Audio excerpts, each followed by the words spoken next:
Mr. Watts, he is armed himself. Shots. Shots. Watch it. Tear gas. Live rounds. Also, I can see that.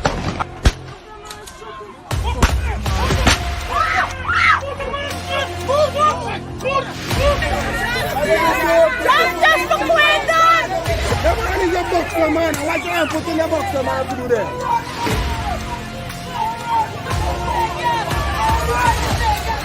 But since my cousin there, no, you come on the East Coast. You listen to me. Right? No, you come on the East Coast. You listen to me now. You gotta listen to me too, man. I am listening to Right? Now, I see you on the East Coast. The day when they get a protest of them, the next day, that's when you see one bigger heads come up to talk to my family. Right? And that's bad. If you didn't do a protest, you want to see nobody for justice. You see? I'm not holding back nothing. I'm not holding back nothing. I just need justice for my family.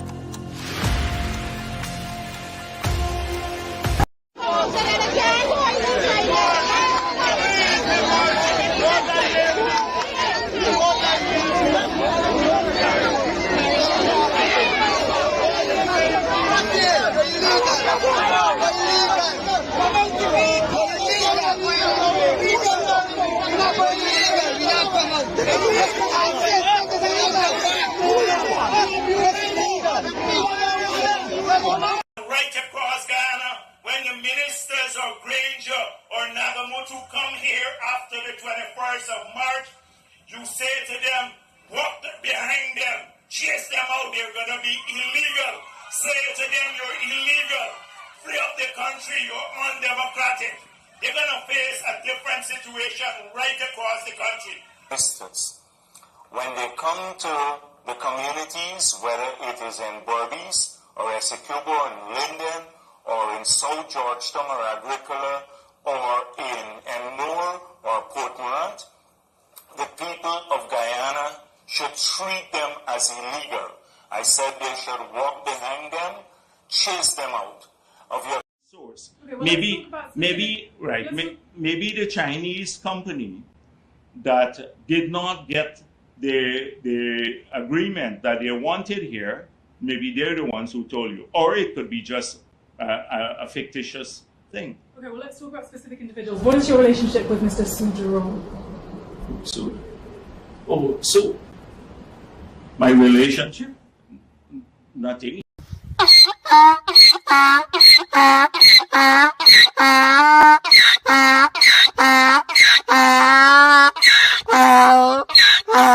Mr. Mark, I believe every word of what Mr. Shu is saying. I am also afraid of Mr. Shu. Mr. Shu, if you are listening, I don't want anybody to harm you. This is a serious thing. Corruption is big. And we Chinese have to stop that. Been bullied by Jack Dale and other government officials to pay bribe. It's big all over Guyana. A Chinese to pay by bribe. Mr. Shu, I hope you to stay strong. Do not. We respect and salute you for your bravery, for coming up and speak against corruption in Guyana. Thank you, Mr. Shu. We appreciate you, Mr. Mark. 马克，我相信每一句苏先生说的话。我现在很担心苏先生。苏先生，如果你在听我说话，我不想任何人威胁你。圭亚那政府腐败很严重，这个是很严重的事情。我们中国人必须停止被那些政府用武力行贿。苏先生，我希望你能继续你的发表，也希望你在新的一年。Basement level vibes with another one, straight up blackness aya. Aye, who tell the truth? Mark Benskop, defend the ghetto youth. Mark Benskop, radio station is the fruit. Mark Benskop, straight up from the root. Mark Benskop, who tell the truth? Mark Benskop, defend the ghetto youth. Mark Benskop, radio station is the fruit. Mark Benskop, straight up from the root. Mark Benskop, I do it for the love, him not do it for no money. Straight up, him attack, educating everybody. Big up my friends and big up my family. Turn on the radio, catch the vibes, it's integrity. Hello, this is attorney Shellen Washington, owner and founder of the Washington Law Firm, located at 455 Utica Avenue in Brooklyn, New York. We're specialized in medical malpractice, personal injuries, matrimonial law, and landlord and tenant. If you're in need of legal representation, please give us a call today. The number to call is 718-877-3100. Consultation is free at no cost to you. So call us today to see if we can be of any assistance to your legal needs. Again, the phone number to call us is 718-877-3100.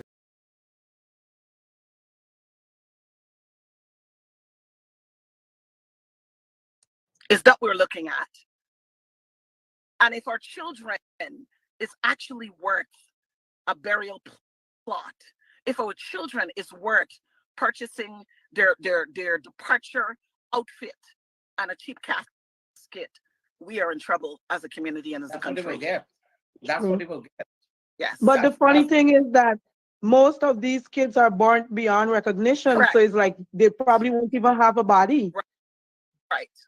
They would just try to like sum up everything and just decide to do one big funeral and call it that. Is this government willing to take the expense to send all these different parts to get tested and all these things? Because they never got enough. They don't have the proper facility and equipment to do all these things. This comes down to the rights of human beings. This is a huge and just a sad human rights violation. Yeah. When you can lock children in a building and there is no way for them to escape, you have violated the rights of that human being, to which you have prevented from them escaping in a blaze, and they've perished and lost their lives. But no one would be held accountable for this. In Guyana, there any human rights?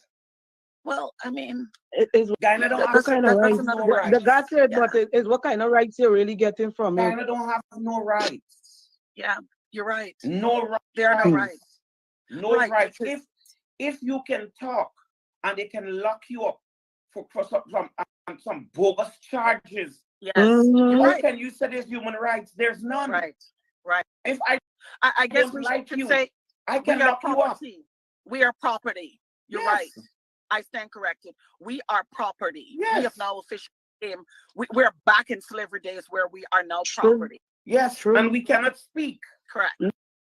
Look what the news report and look what they can't report. Yes.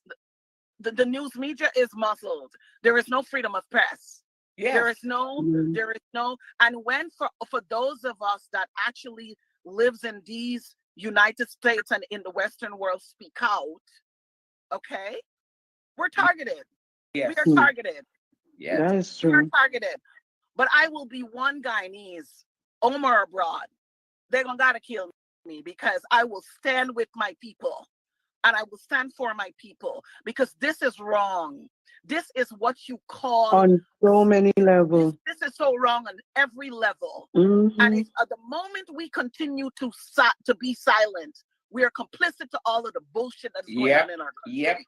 But how many persons are willing to stand up for this and put a stop to this? That is the question. How many people are willing to come out and really stand up and stand up to this system that's failing us all the time? Well, listen, this is the way, my formula is this. How many people are going to kill, right? So if 100,000 Guyanese get on the street and started protesting for their rights, not to disrupt the government, because Oh, they're not going to say we're trying to overthrow the government or whatever. true. But if 100,000 Guyanese stand up for their rights, like I see how many Guyanese, when there is X show coming to Guyana and How they Y pack show up. and go to Mm-hmm. Bantan and Mm-hmm. they're in these stadiums, if the same amount of people can be able to stand up and be available and present to be able to fight for their cause. Tell me how many prisons Guyana have that they're going to hold 100,000 people. Listen, there is power in the hands of the people, but the people have to remember and they have to realize and they have to know that they have the power. Okay?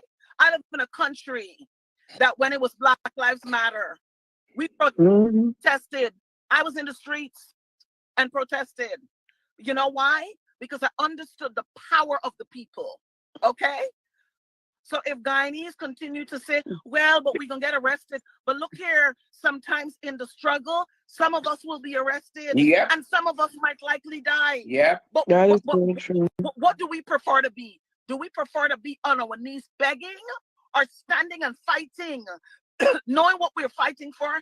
That if not for us, but for our generation tomorrow, To come, that they would yes. be able to see that, look, my mother stood up, my father stood up, my uncle stood up.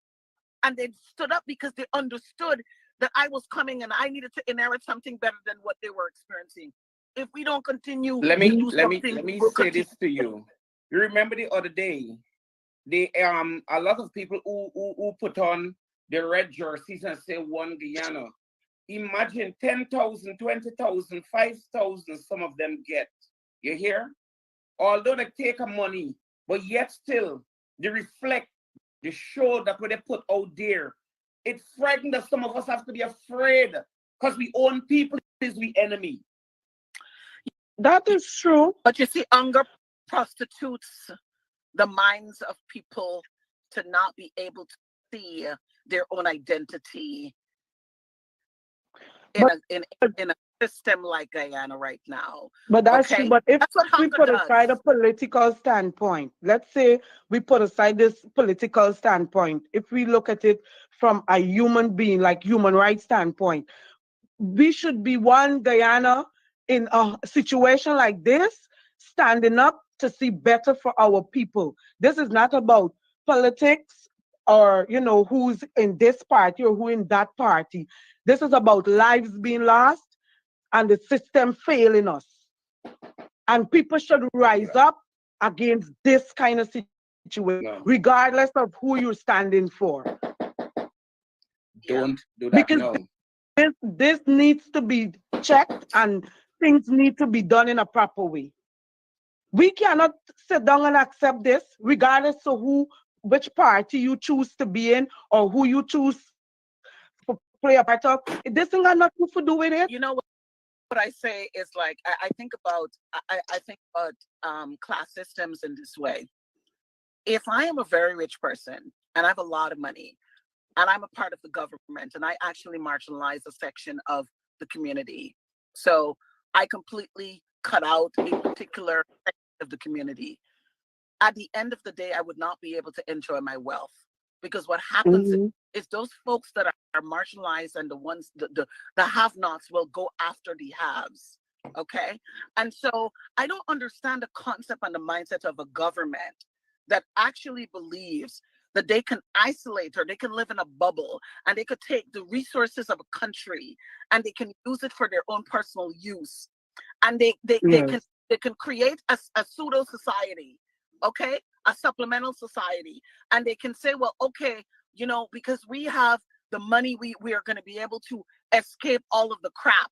The folks that are the have-nots will come after the haves. You're going to see the increase in murders. That's why when we look at the statistics in Guyana right now, we see the murder rates. In fact, Guyana doesn't have empirical data to which Guyana actually quantifies or they measure the kind of high crime rates in Guyana. We don't do that. True. But at some point, the people with the money is going to be affected, right? Because you're not going to be able to enjoy the wealth that you have accumulated, because there is a section and a segment of your community that is deprived. And so I don't, in very simple ways, I'm still trying to understand how this government is so illogical in every way, even in the educational system, even in the educational system. When you deprive a community and a section of your society, do you understand what you're doing? You are marginalizing them. They're going to be criminalized, whether they want to do it or not. They're going to have to find food. They're going to have to go out and find a way to eat and survive. And they're going to come after you to whom have.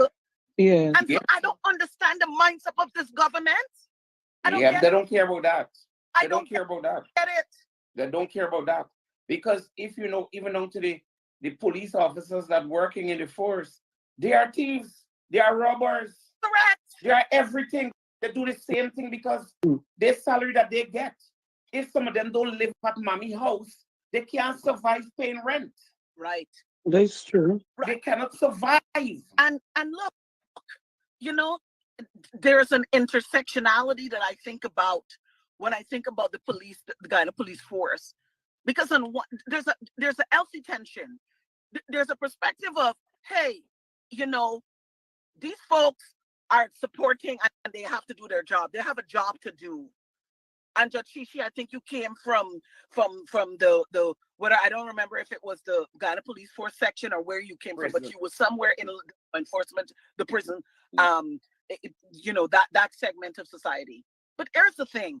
Let us not be, because sometimes we have to be able to interrogate logically why things are happening and why people are doing what they're doing. And it's not just a prima facie, hey, the police are bad.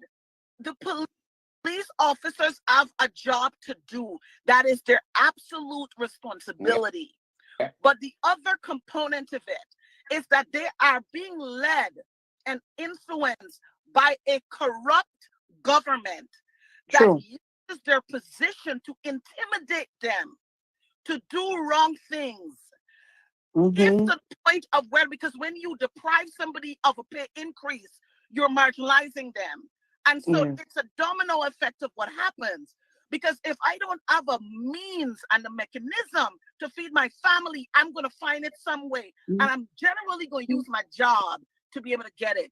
I'm either going to become a crooked cop, I'm going to be compromised, or I'm going to do what my oppressors tells me so that I can eat. And you see, we gotta understand the psychology of what's happening in Guyana. That's true. This is not just a black and white argument. We must live in the gray. Yes. So, yes, there are rogue cops because they are inherently rogue. And then there is a segment of our police enforcement that wants to do the right thing. But because there is a government that is so corrupt that they actually manipulate them into doing the wrong thing. And then, then there is just a few that will stand under all circumstances because in their implicit mind and in their morality, they can't do the wrong thing. So there are three categories and three levels. So when we look at it, we must not look at it that, oh, the police bad. Police comes into, nobody takes the job and say, you know what? I'm going to wake up this morning and I'm going to kill somebody because I have the power to do that. That is not the mind of all, that's not the psychology of how people think. Circumstances and situations. And let me just say that I am in no way in support of the police force and what they are doing, because I understand that they have become as corrupt. We saw under the APNU that very same police force was able to toe the line. Law and order was in place. So they have the capacity to do that. But you have to do that under good leadership. And if you don't have a government that demonstrates good leadership, it's going to look like what we got right now in Guyana. A piss poor, inept, incompetent, incapable, compromised, corrupt police department. Even the other day with the prison officer. Correct. She was a smuggler for a convicted murder accused. Correct. She was a smuggler and she was running a business with the in prison. That's just to show you. But I don't want to Judge, I do not believe that she was the only person a part of. They have others that had to be, you know, that she's acquainted with, that that knows about what is going on. Prison system, let me tell you about the prison system. It's because you doesn't hear about it a lot, but you have prison officers that catch at least once a month or twice a month. You're getting officers getting caught smuggling drugs into the prison. And you won't see it in the papers because they get caught right there, they change the clothes, and they get sentenced 3 years. When I was working there at Camp Street, I have like 4 officers I had to be turning keys on because they get catch smuggling drugs. It's something going on and on for donkey years at the prison. That is not no nowadays thing. You heard about her because she video circulates. But on an everyday basis, that will happen every single day. They smuggle phones, they smuggle cigarettes, everything they get. But then, Judge, it still goes back to what Madam was saying just now. Yeah. Because the system does not provide enough for them, they have to go with the flow. They have to do what they have to do for their families to survive. Right.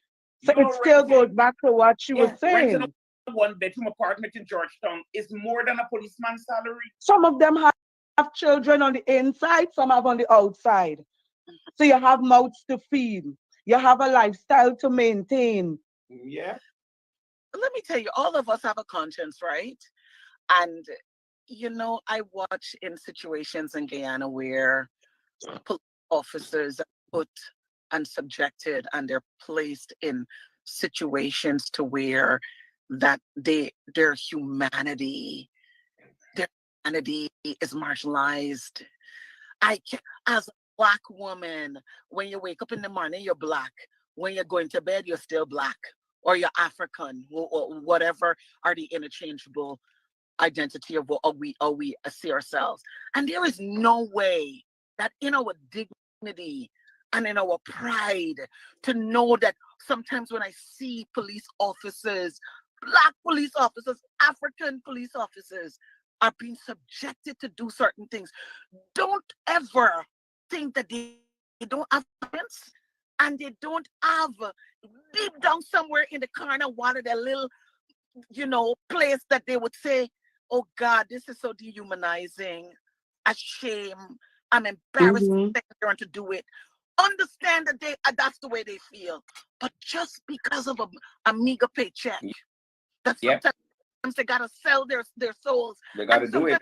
Selling the soul is not the action, sometimes it's the inaction and the silence of what they are subjected to do under a wicked government. True, they don't even have proper benefits. If the APNU was actually in power doing this shit, I would come out and say the same thing in the same like manner. Yeah. Because the society's only ran with law and order, with decency, with laws, with a proper functioning constitution, with 3 bodies of government, executive, legislation. You can't run a government where even the courts are compromised. Everybody compromised. Right. So, but again, it goes back to leadership, and it goes back to having a country that is a failed state. And we look at this and we try to use fancy intellectual language to be able to think it. Guyana is a failed state. Guyana is my country. It is. If we could have a government in power and bringing out soldiers that's supposed to be protecting our borders to clean the streets, what respect they show us in history. I never see this yet. You bring out soldiers doing roads at night. You got soldier paving corners at night. No, if something should happen at the border, how fast can these soldiers get to the border after they don't tire their body working all day building road or sweeping the streets? All because they don't want to fund the city hall because the man is from a different political point of view. And John, so they decided. I heard you made a point when the Honorable Minister rooms, because she's still my minister. Yes, she is. I know you asked the question, what are we doing with the money to which we have taken from the coffers of our government, the people's money. Billions. What are we doing? Why do we have a Mahdia and many Mahdias, a dormitory that doesn't have? What is this government doing with the money? I went home to Ghana at least about 3 years ago, and some of the surface streets and some of the roads are as dilapidated. I travel on the Linden Highway, and it was raining, and I told the driver, I don't care if we take 3 days to come back down to Georgetown, because the roads are so terrible. So what are we doing with the money? Ghana is still experiencing blackout, right? Oh, yes. Sometimes so if this money that this government is taking, right? Where are the funds going to? Because I have not seen infrastructure. I have not seen a decent, well-built, well-functioning hospital during the COVID. People lost their lives, right? So where are the people's money going to? And that's what the people got to start questioning this government about. Because you take the money and then what happens? I think for the year, how many billions of dollars that they went back to the, what is called, because in America, we call it Congress. What is it called in Guyana? No, they just take the money. They don't need to go to Parliament. They don't go to Parliament. They went Parliament. to the Parliament. The Parliament can scrutinize those money no more. 4 times. Tell me on God's green earth, what have we done and what are we doing with the money? Because there is nothing to show. Nothing to show. Because are the lives of God better? The Parliament are now compromised because there is no scrutiny either. Well, that's the why would you go to the Parliament when the speaker, you put the speaker there? Because representation, if there is no proper representation, there would not be any proper advocacy for the people. So I'm not going to criticize our politicians, but what I will say is that when somebody is elected, and again, we owe these people to the very highest esteem, and we create these sort of like demigods that we treat them as if they're very important. But when they have zero accountability to the people, and again, it comes back, I keep saying, the people is the catalyst and the central point to all of this transformational shift and accountability, because the politicians. Just to have you guys know that it is important to have other voices with things that are happening in Guyana. And initially, I wanted to go live alongside J.R. Crawford and Mr. Wayne Caesar, but that has been put on hold for now while we listen to the opinions of other Guyanese. These folks are making some very valid points. And so I urge you to continue listening and to share the link. This is a live program right now. And it's compliments of Judge Shishi's platform. But I just want you guys to continue listening to it. This is live. And so let's listen to how Guyanese are actually feeling about what's happening right now. So we'll take a back seat for now. Yeah. And I would not accept mediocrity. So that's a whole nother conversation, a whole nother topic. But until the people does not realize their power, until we don't realize our power, we're going to continue to be in the quagmire and the mess that we are in Guyana. And I'm going to continue to say it publicly and privately. We, the people, must stand up and must demand. But let me ask this. Oh, I agree when you say stand up. Nothing without I agree when you say let me stand up. You know how much people in Guyana are hungry when the day comes. Yeah. Just like how they're afraid to stand up to say enough is enough. I'm suffering. They're ashamed to come and say I'm hungry. Yeah. True. They're ashamed to come 100%. Come to me and say, look, I really need it, but I don't want my business out there. But tell them to come out there to stand up to make a change. They're not gonna do it. You see, like this morning, true. Priya would have been out of a job because it would have been placards in front of Priya. It would have been protests nonstop. until Priya was removed from that position. But again, the level of complacency. We think that the Bible and Jesus and God is going to bring change. God help those who help themselves.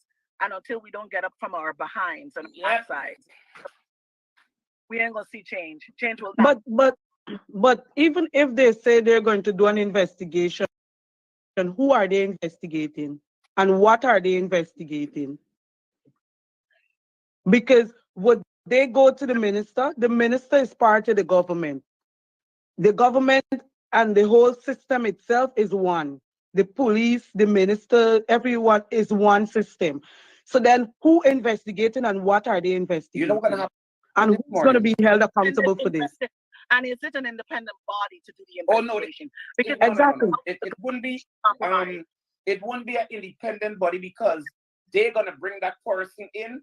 I'm paying you. You're gonna say what I wanted to say. And you say what I want you to see. That's so then there is no investigation. There is no thoroughness to this. No, that wouldn't happen. That wouldn't happen. It would because never. The government don't want to make themselves look bad this morning in the media to say they failed. What is the portfolio? What they have in place to say, well, okay, this is how this Mahdia's school secondary is supposed to be run. This is the staff. They have a auxiliary system. Well, this is the staff system. This is because what I'm saying, in most situations like these, when they have dorms, they have the dorm mothers for the girls. And they have at least 2 students who are like heads for the team, or 3, like prefects or whatever they call it. And they should have access, or at least one person should have access as a student to the entry and the exit for this building, as well as the dorm mothers. And there should be a shift system because one dorm mother cannot work 24 hours. So then what system they have actually in place for this school and for these students that did something like this happen and no one was even, because let's say, okay, the fire started, and where the fire started, 1 or 2 persons got burned. But the fact that no one was even close by, because normally when they have schools like this, they have like at least a housing for the dorm mothers. Even if, because I know the dorm mothers supposed to be in the same building with the students, but they have a separate room. But even if they have a building in the compound where they live in a housing in the compound, they're supposed to have access, because look how the fire went out of control and no one was there. The doors were, the whole roof caved in. They had to bore holes in this wall. So how were these young ladies, the ones that survived, how they managed to escape, where they come out from? We could only sit down this morning to say this should have happened. But when you're working under that government in Guyana, anything is possible. Judge? But there's why I'm saying, Judge, that someone has to be held accountable for this. But who? There will be nobody will held accountable. Right. Nobody. I want to see the press conference that this minister Priya come and forgive Guyana. Y'all giving Priya a lot of credit. Which credit she getting? From where? We have seen in so many instances Priya's incompetence, both publicly and privately. We have also seen that Priya certainly has a deficiency in the command of the English language, to where she is unable and incapable of comprehending basic English. Why are we actually expecting for Priya to have a comprehensive and a very well-rounded plan for school systems in Guyana when not able to communicate, articulate, understand, comprehend, and write the English language? Let us not fool ourselves. We are dealing with mediocrity at its highest level. And so until we don't realize that Priya not know what she do and she not know proper, all right? So let us not fool ourselves. She don't care. These people don't care. Once their money's involved, once they get their money, that's it. They don't care. About is a bank account every month. All right? She not care about people picking. No. All right? Because if she was actually cared, The other day when they had an incident with that teacher, I pulled a cutlass on the student. Hi. All I hear that they're saying the student and the mother apologize and they right. No, that shouldn't happen. That shouldn't happen. That's not how the system works. It should work. Right. You can't get a timeline right. If we can't get some of the dilapidated schools that we see coming out of Linden and some of these Region 10s and Region 4 and whatever, and up, east, west, north, and south. Why are we as a people thinking that Priya will come this morning to tell us something that, like, come on, people, we gotta know that Priya is it can't get any worse nor it can't get any better. But that's true because they have a lot of children that drop out of school very young, correct. 11 and 12, and the system doesn't even look for these children. They don't care. What is the high school graduation rate right now, right? What is the retention rate of schools in Guyana where kids are going full cycle from pre-K or from nursery all the way to secondary? To back in me days, it used to be NAFAT and CX, it's a other fancy name that they got for it.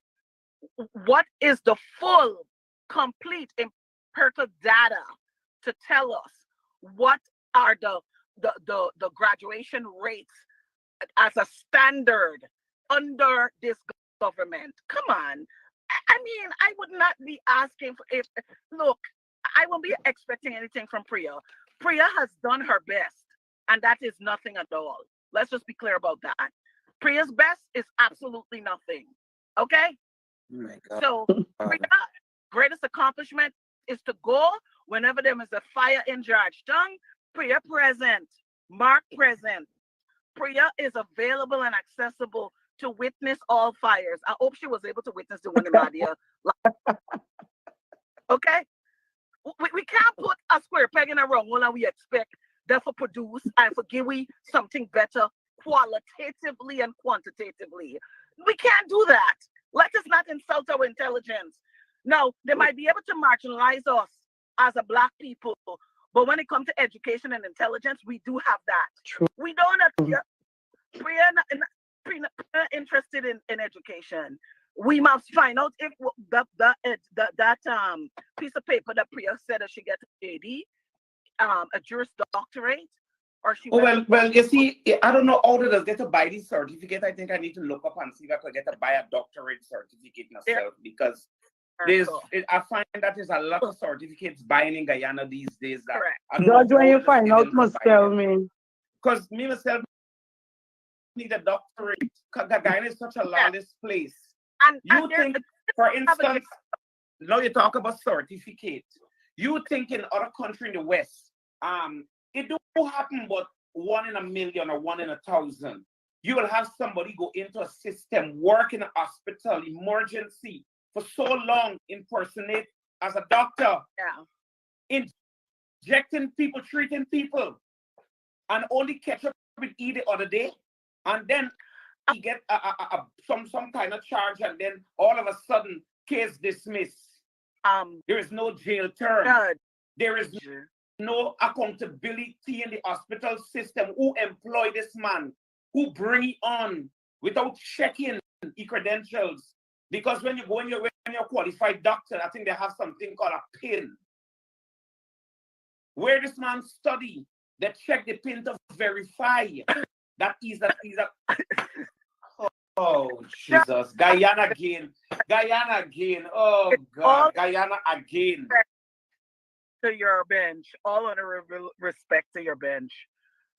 Anything happening in Guyana is a cowboy thing. And under a JD, a Juris Doctorate in the United States is that you would actually go to school. You go to school for undergrad for 4 years or 3 years, depending on your academic aptitude to be able to get through the first undergrad. You can either go to law school doing an LSAT and a doctorate. But in Guyana, a Juris Doctorate is a different definition. The definition for a Juris Doctorate that she acquired, she is in Priya, is just dumb. There is no Juris Doctorate. Okay? It's a different delegation and designation. There is not academic behind it. And if that she didn't pay for it, or she on somebody's book and she to get a Juris Doctorate. But to me, that's just dumb, because how are you able to get a Juris Doctorate? You matriculate through all of the academic standards, and you don't know first talk proper English nor write it. And you are the head of the Department of Education. A big position, to be exact. Right? And not privately, just dumb, but publicly, the grammar confusing. The grammar is competent. Like, what we doing in Guyana? I could come to Guyana and be president then. Well, they were telling you, as I said this morning, I could wake up and be anything in Guyana. Yeah, I could without under nobody scrutinizing me, nobody asking me for the proper documents. I said, yes, nothing. And I am truly a learned individual in America. So undergrad and grad. So I should be able to go and apply, because what's the president name? The Biden. If the Biden could be a president with doctor. I doctor.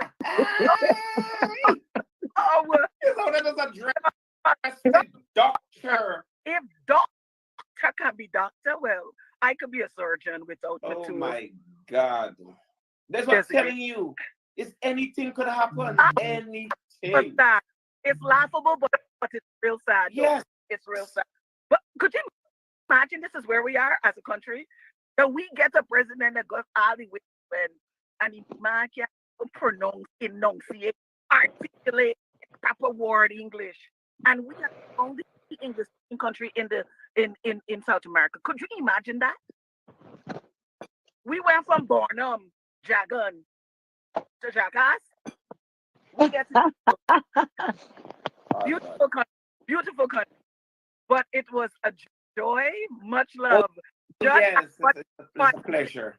Every now and then I might pop in. Please do. Don't let this don't let this platform be a stranger to you. Because I really like this kind of conversation that I had you this morning. Yes, and she has a lot of information and a lot of points that were so valid and edifying. Yes. And we need to fight for our dear land of Guyana. Yes. And if they think that because we outside, that we ain't inside, the line, because we doing things outside to be able to make sure the folks inside are advocating for. So they understand and know what is going on, because like when they're like the persons in Guyana, these people in Guyana they're living in Guyana, but they can't see the problem. Correct. Yes. We live out here and we see the problem. Oh no, we have a clear view. We have a clear perspective, because we understand and we have experienced what an orderly, organized, decent society looks like. It might be imperfect, but it is run like a civilized society with checks and balances. Right now, Ghana is a cowboy. Everything turned upside down. The wild west. And the government continue to distribute we oil and we money. We still getting blackout 3-4 times a day. Yeah. But I'm taking billions for the thing. Anyway, Judge, much love. I have to go. Yes, thank you so much. Have a wonderful day. Okay. Thank you. Bye-bye. Bye-bye. Judge, before I go, I have something that I wanted to, I don't know if I should discuss it privately with you first before bringing it to your platform, or is it okay to just bring it up one time? Let me you go private first. Wait, some interest. Okay. All right. Hey, guess what? That was Judge Shishi's. Sorry about that. That was Judge Shishi's platform, and we all had to listen to that. Those opinions by those young persons and not so young, But it was interesting, edifying, and a breath of fresh air. Guyanese are speaking out, regardless of where they are. They should continue to speak out. It's a shame and disgrace what has happened. It is, again, I repeat, it's a shame and disgrace what has happened in Guyana. I'll be joined by J.R. Crawford, Wayne Caesar, and hopefully Norman Brown will join us for a few minutes as well. This is just a sad day for all Guyanese. It is a sad day. No one should suffer like this. Absolutely no one. Especially our young people. This is so sad. Especially our young people to die like this as a result. We got to be realistic. We've got to be realistic and put the blame squarely on the doorsteps of the PPP. Clearly and squarely on the doorsteps of the installed regime of Guyana. It's a sad day. It's a very, very sad day. I don't know what is there to celebrate. They are going to be celebrating the independence anniversary in a few days' time. What's there to celebrate? You tell me. You guys tell me. What is there to celebrate? What exactly is it that we have to celebrate? There's nothing to celebrate at this point in time. There's nothing to jump up, dance up about at this point in time. Nothing. Absolutely nothing. I'm looking at some of your comments. No one should have to suffer like this. Not our young people. This is not about grills. Those of you who have lived in Guyana in recent times, well, I recall as a youngster growing up under quarantine, we had no grills, no bars. You just take a little piece of wood, you put it across your front door, and you're all right. No grills, no bars for your windows. At least not in my time. And, I didn't grow up in the 1800s or the early 1900s. I grew up, whenever, in the 70s, in the 80s. We didn't have those sort of things. This is so sad. So the issue is not about grills. It's about ensuring that you have proper exit points. And if you're going to have a dorm where you have young people or people in general, you cannot have them trapped into in a building. I don't know. I certainly don't know. This is beyond heartbreaking. And some people may jump and say, "Oh, why blame the government?" Doesn't. The government has a lot to do with what happens in that country. The government has a lot to do with what has happened at this dorm with these young people. Over 20 young people have died. 20 young people, over 20, and a lot more are injured as a result of an incompetent, a corrupt, racist regime. I don't know, my heart bleeds for these young people, their families. This is beyond tragic. This is beyond. Again, as we prepare to celebrate, the installed regime, prepare to celebrate, what is it? Independence. What is there to celebrate? What is there to clap about? What is there to sport up about? What is there to jump up about? Absolutely nothing. I repeat, absolutely nothing. Nothing at all to celebrate at this point in time. Nothing at all. And you see, these kids,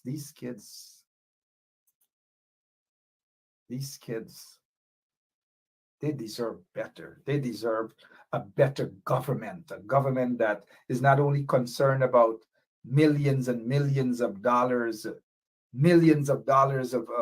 tax dollars and oil money, and they waste it to their friends and their cronies.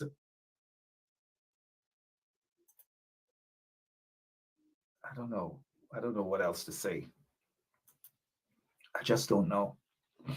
This is a sad day for all of Guyana. Again, I repeat, I don't want to keep repeating, this is a sad day for all of Guyana, all Guyanese.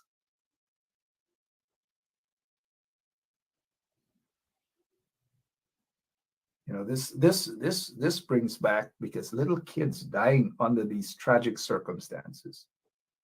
You know, I know what it's like for a child to be trapped as a result of a fire. I've lost my firstborn son. Ronnie, you gotta look here to make sure that you could see, right? A questionable fire. So I know exactly what this has hit home for me as well. And I see it. I don't want to make this out about me, but those who have lost children could understand where I'm coming from. You know, it's like deja vu all over again. These young people. Let's have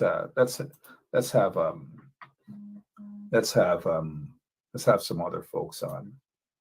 We have Wayne. Wayne, good morning. How are you? Good morning, Mark. Good morning to all the listeners and viewers. Yep. We got how many of you guys in the background? We're seeing two of you. Mark, I think that's your good friend, Mr. Ronnie. Okay, so let's get straight down into business. What's happening, guys? Ronnie, good morning. What's going on? Let's start with the fire. Your take, please, gentlemen. Well, Mark, for me, it's a very dark, sad, and tragic day in Guyana. The media is in such a way. I know it had to be a horrible feeling, and to see 19 young people lose their life just just like that. Their life is just sniffed out, Mark. It's just the same thing over and over. Could any one of the viewers put in the chat when was the last week that has passed that we haven't seen something tragic in Guyana? It's become an everyday thing. It's become a mundane thing. I'm just totally tired of it. It has to stop. It really, really do have to stop. And what's funny about this? When you look at all these things that are happening, man, it only happens on the one government. It's kind of hard to figure out here. Why is all these tragedies always happening when the PPP is at the helm? That's the $1 million question indeed. We'll dig into that a little more, but Ronnie wants to say something about this fire. Let him go right ahead. And we're getting a kind of slight feedback. I'm not sure what's happening, but let's chat with your brother Ronnie on this particular issue. But yeah. Good morning. Good morning, Good sir. morning. Good morning, Mark. Good morning, viewers. Good morning, the entire Guyana. I know that you guys are in mourning right now. Mark, this is a tragedy. And I'm going to say this without any water in my mouth. Guyana is a failed state for the second time under the PPP government. Now, Mark, my question is, why was this place so tightly secured and the keys were not there in case of an emergency? Was there a fire extinguisher? Was there a bucket of sand? What was going on? How far is the fire station, Mark? Mark, and the PPP is going to come with this kind of sham investigation, and the fire station is going to know what to say. As I'm already seeing China, Mark, these things cannot continue to happen. The government has to be held accountable, and it has to start now. The citizens of Guyana, you need to get in your country, or else it's going to go down further into the pits of hell. The PPP government they are not this right government. They are not the will of the people. How many more parents, Mark, under this government will have to shed tears for the rest of their lives? Some of those parents, maybe it was their only child. Look at those 4 cousins. That's family have to bury 4 cousins. I guess it's going to be close to each other. Mark, something needs to be done. Questions are going to be asked, and people need to be held accountable. The Minister of I agree with you. Education and the Minister of yes, Sorry, go ahead. Go ahead, sir. they need to be held accountable, Mark. This thing is going on too much, Mark. And they got a few people are saying, oh, there was a fire and 4 children were burnt up, Mark. People need to stop this thing. The PPP government is incompetent. That is my take. They are incompetent. They do not have a vision for Guyana. And they need to be held accountable. Mark, this is as far as it goes. And I'm calling on the opposition leader, Aubrey Norton, to get your troops together in every region. They must have a mass protest demanding the PPP government release the people of Guyana and the country immediately. All right, can understand the emotions, can understand how people are feeling. People are calling on for the resignation of Priya Manik-Chan. She has failed young people. We saw with regards to her silence when there was a teacher. When there was a teacher that we noticed J.R. Crawford is on with us now, but when there was a teacher with a fake gun, a toy gun, taken in the school, in a classroom, nothing at all, absolutely nothing, no comments from her. We have in the budget for last year, this year's budget, over 90, close to 95. Crawford, we having some feedback at your end, but over $95 billion in the budget to improve access as well as enhance the quality of education for Guyanese. But yet, sorry, somebody's computer phone is echoing in the background. They're replaying the program.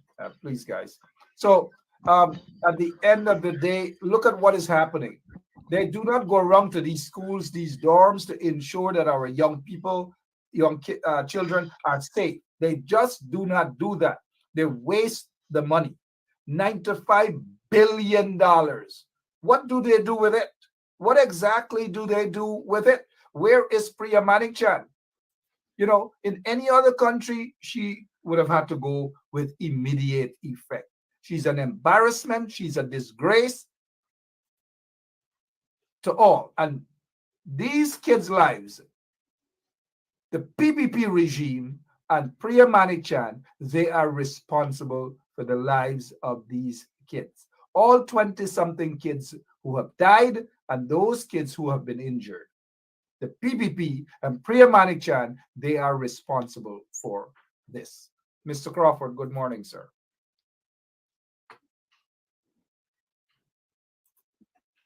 Yep, sorry about that. Go ahead, sir. Good morning. Good morning.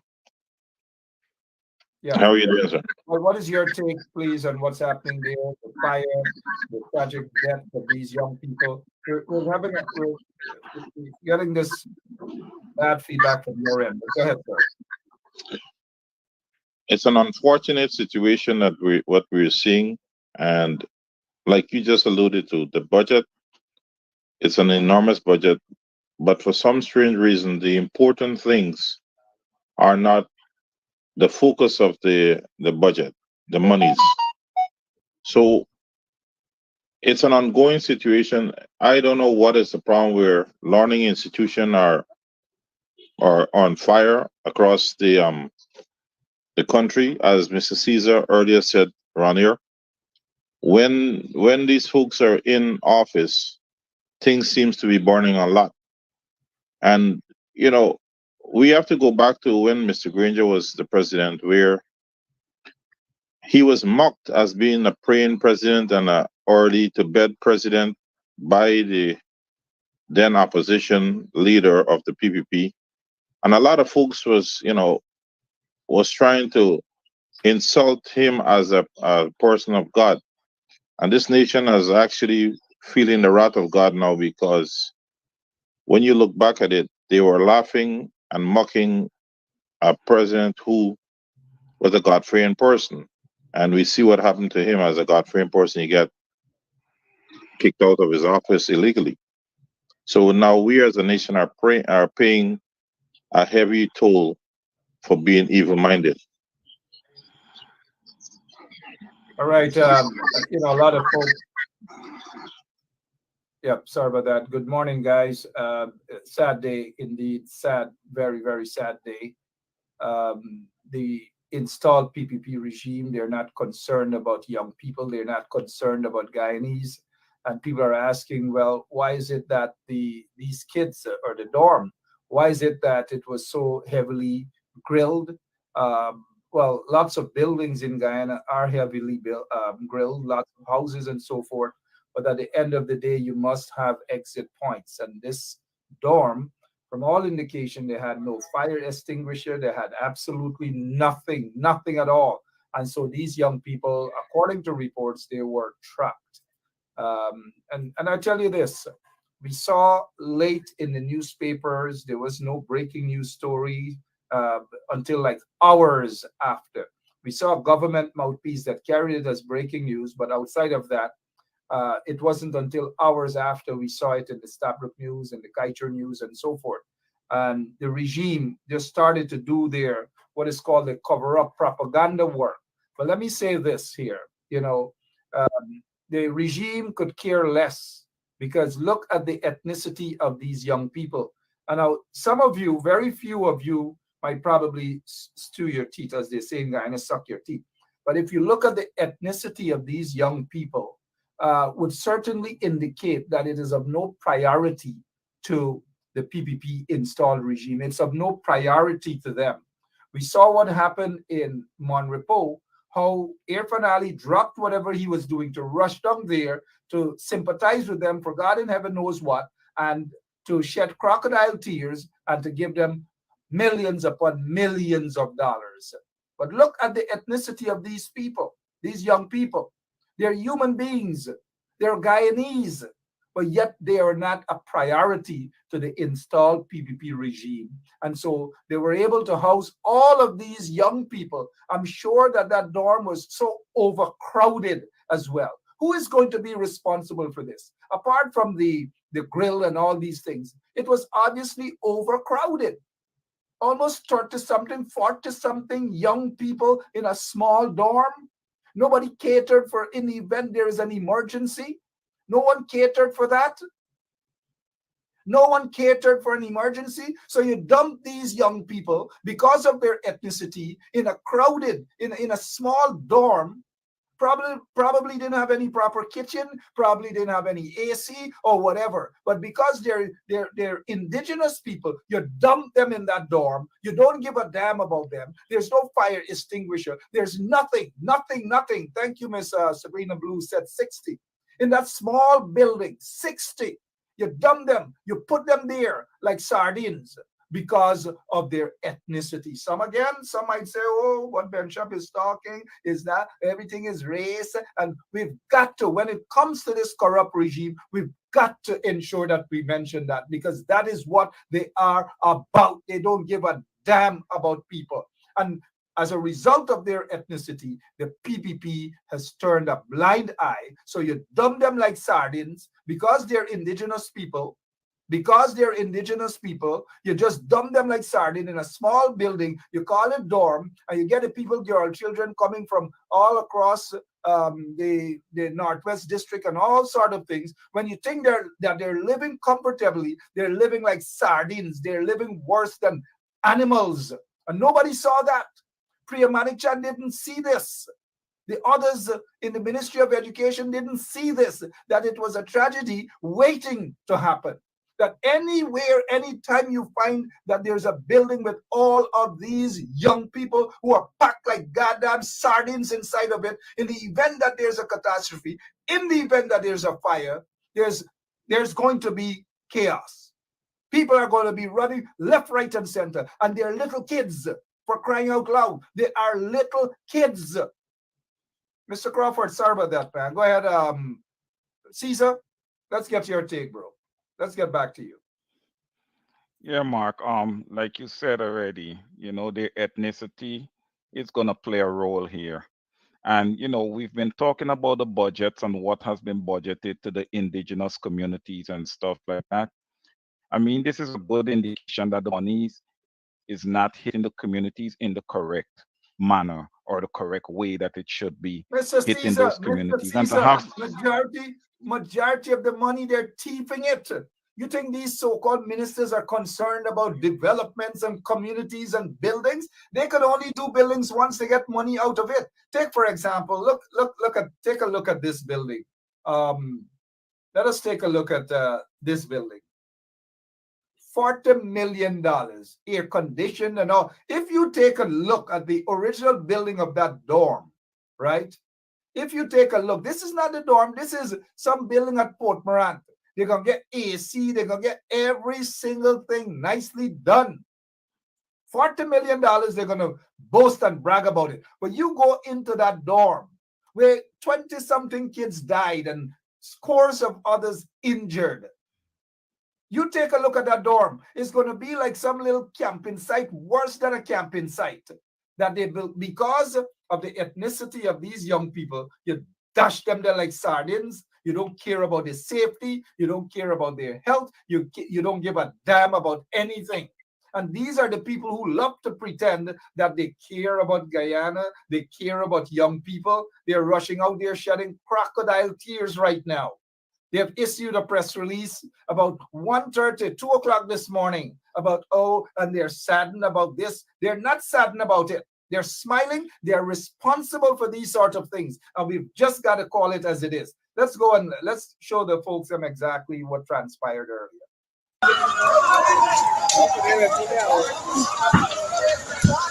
That guy was dead about the rules, boy. What the boy? Selassie, boy. Selassie, boy. Rose girl, boy. All them girl get blown up, boy. See that, boy? It's gas. Well, how do we go to them country yard, boy?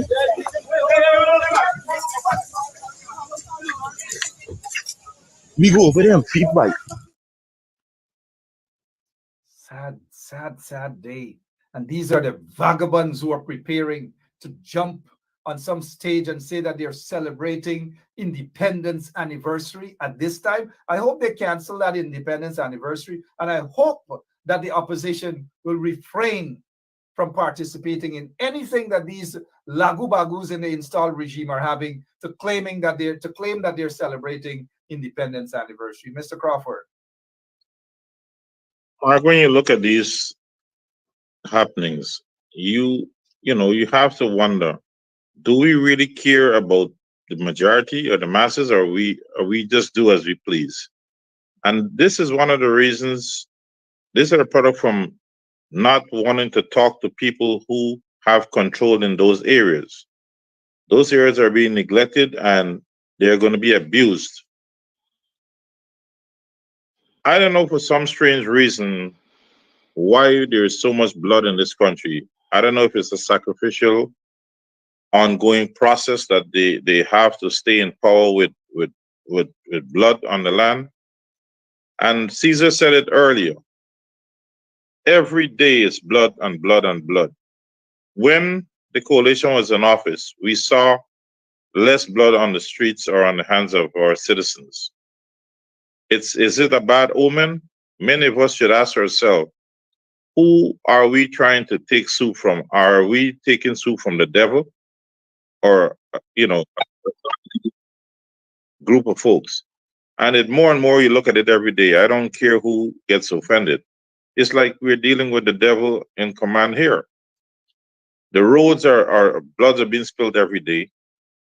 You're seeing all these unfortunate deaths, and we're not doing anything about it. We're busy trying to buy people's support when we should be looking after the welfare of the citizens. And again, citizens need to demand services and goods, and these are things that are being neglected because of the oppressive behavior of what we have now. And again, where are the international people who are disrespecting our constitution and the people of Guyana to derail a democratically elected president? Yeah, that just goes to show, man. You know that this is all a whole plan in the big scheme of things here. You know, this is all, you know, because like I said, when we spoke on the escape of that guy Royden Williams from the prison, right? I said that there's more dominoes to fall. All right, here we go. We're still not finishers yet.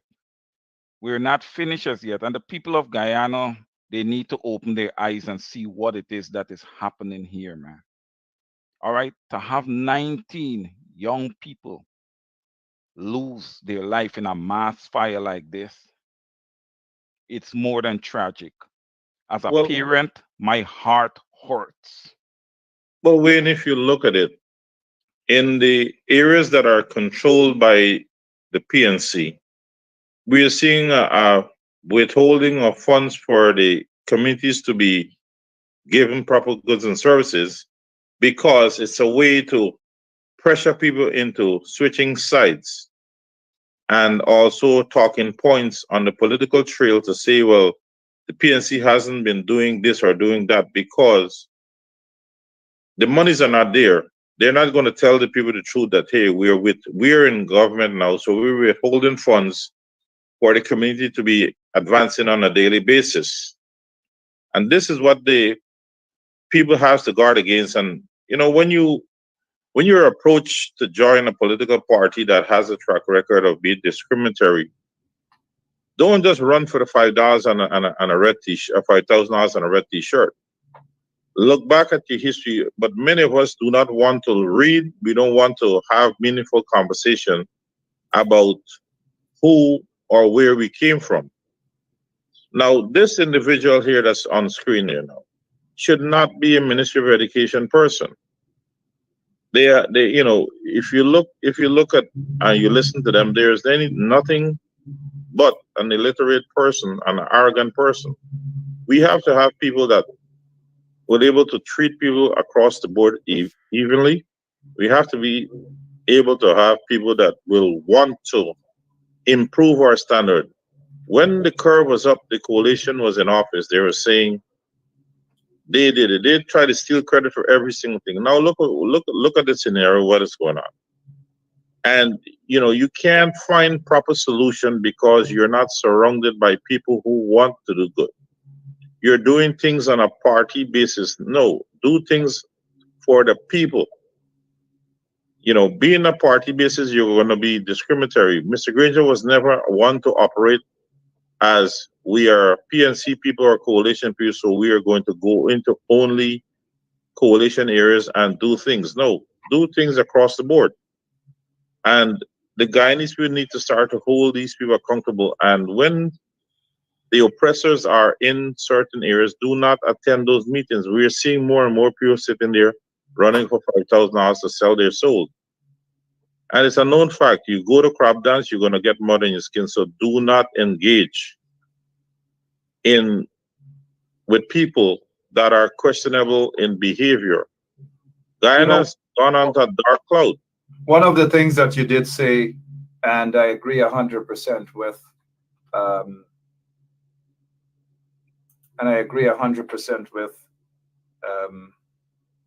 you know, I want to say this to the opposition MPs who are going out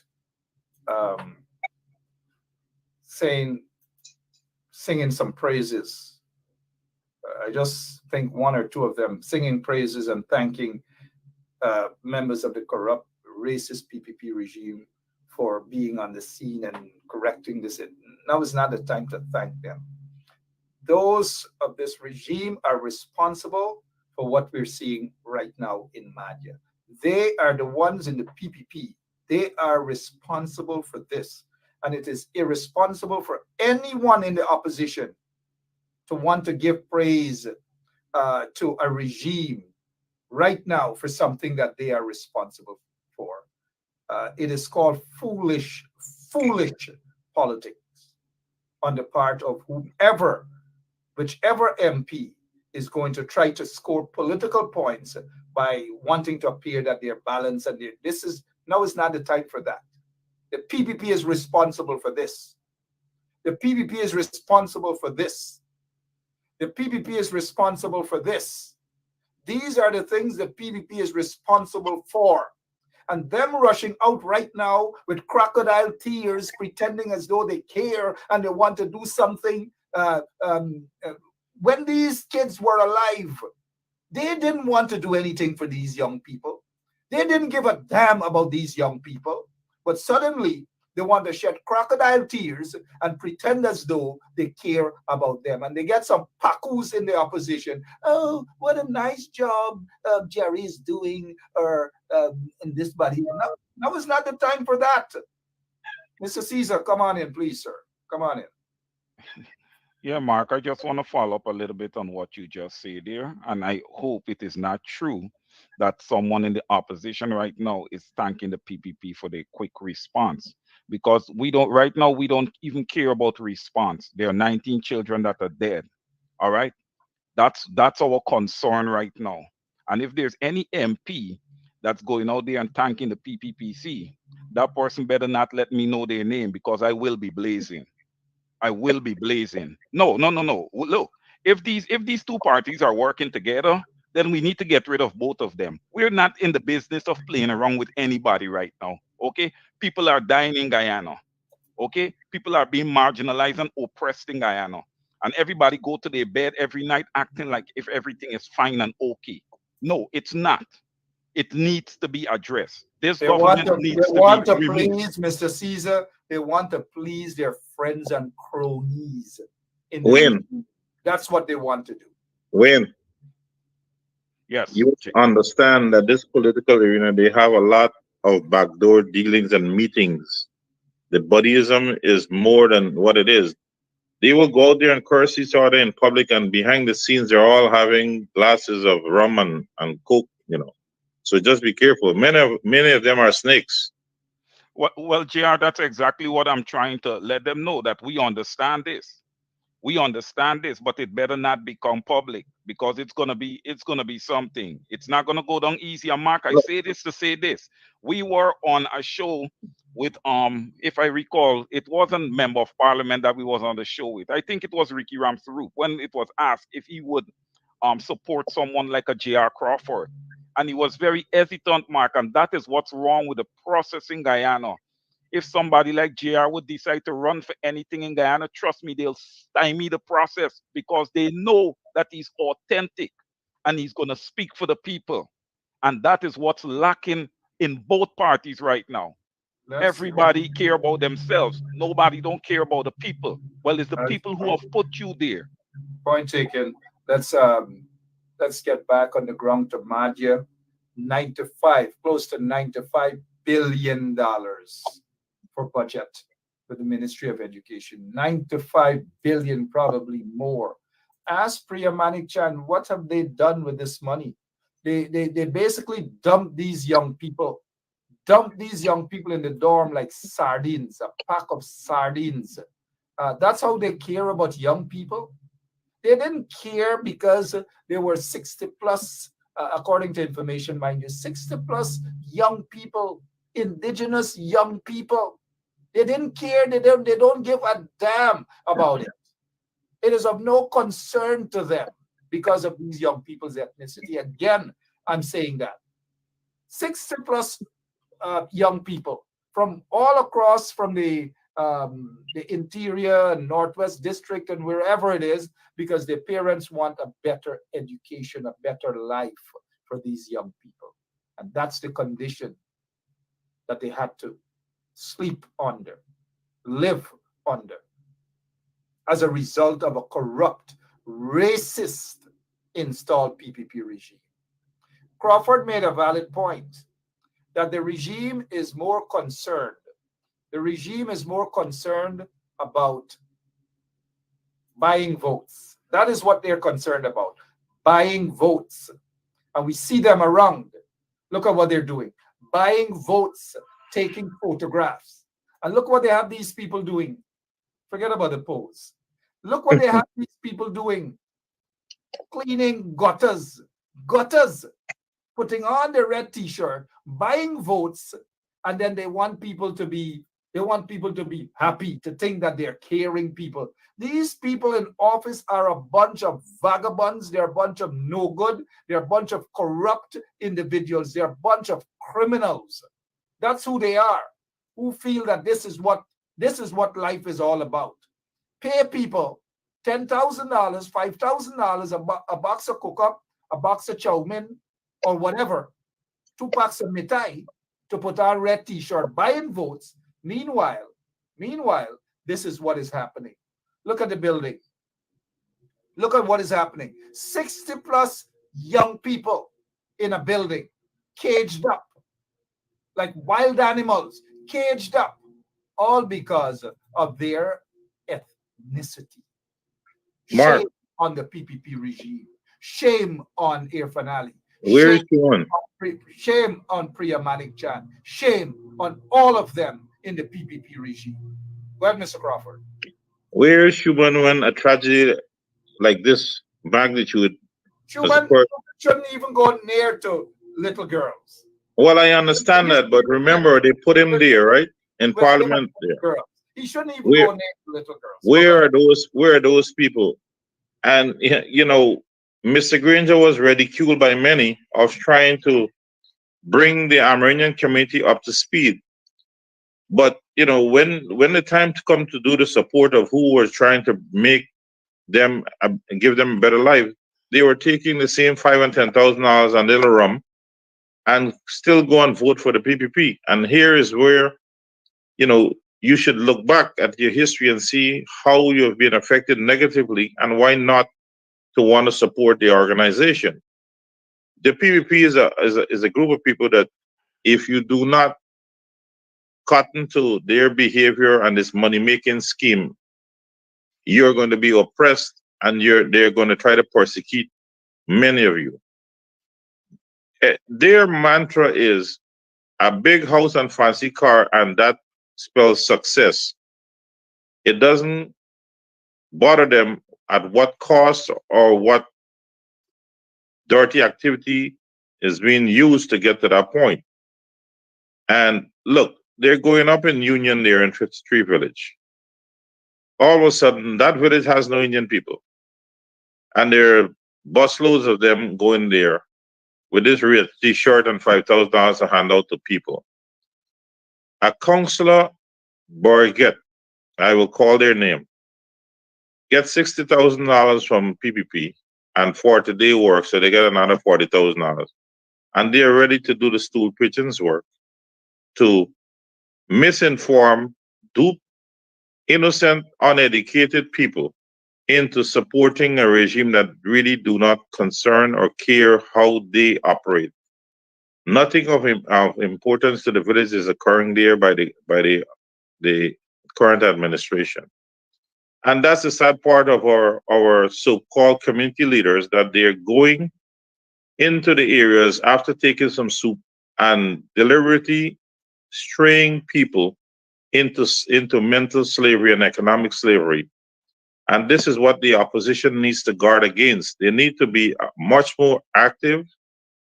Don't just talk about walk around. All of them should be hitting the areas. And also, the opposition leader should also reach out, or must also reach out to other individuals who benefit immensely from the support of the PNC people and others to be on the ground. And I can see last Friday, where the likes of Harman and them were great to be out in the spotlight saying farewell to Sarah Lynch. But they can be on the ground to educate and to assist people into understanding the need to support or turn out for election when they themselves benefit immensely financially from the very votes of those people now who are left leaderless.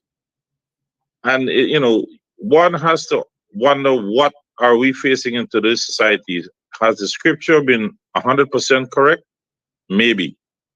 We are seeing all these selfish people who have used the majority to gain financial comfort and then leaving them out there to die.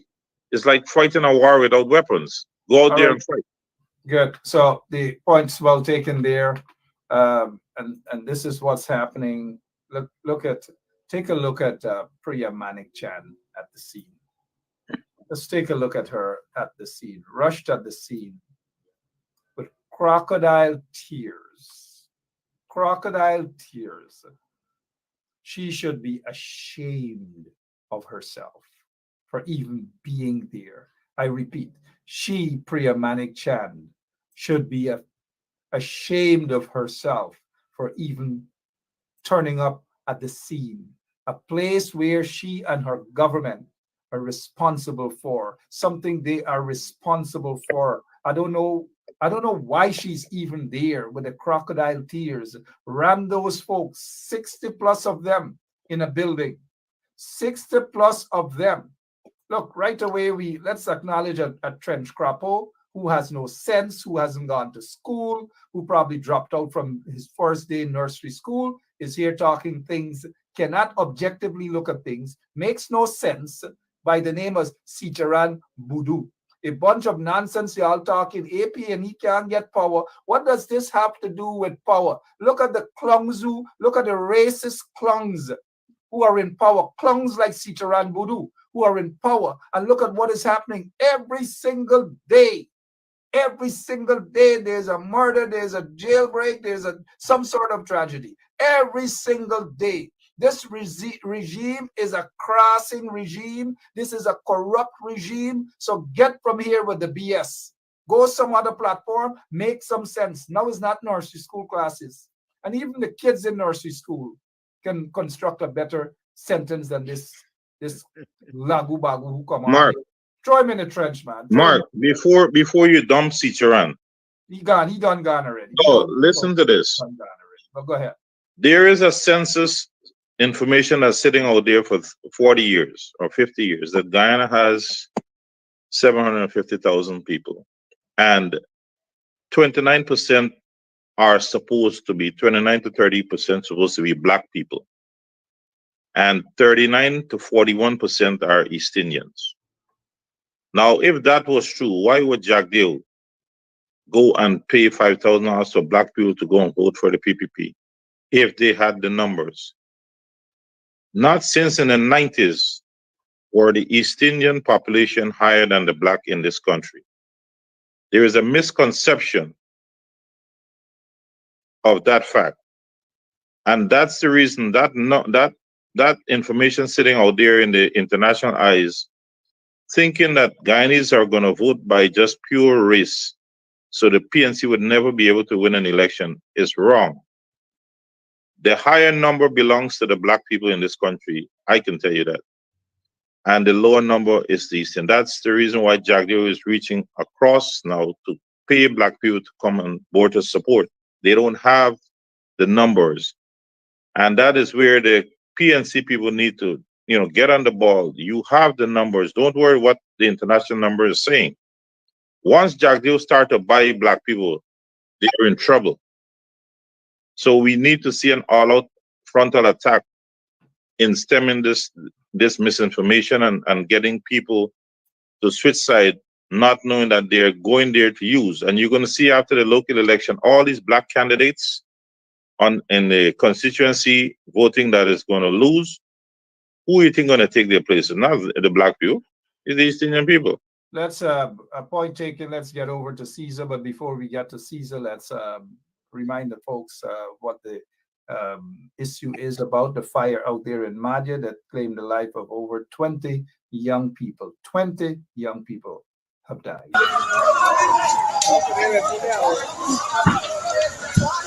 That guy was dead a while ago, Rose boy.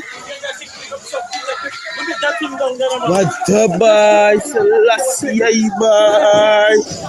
Selassie boy.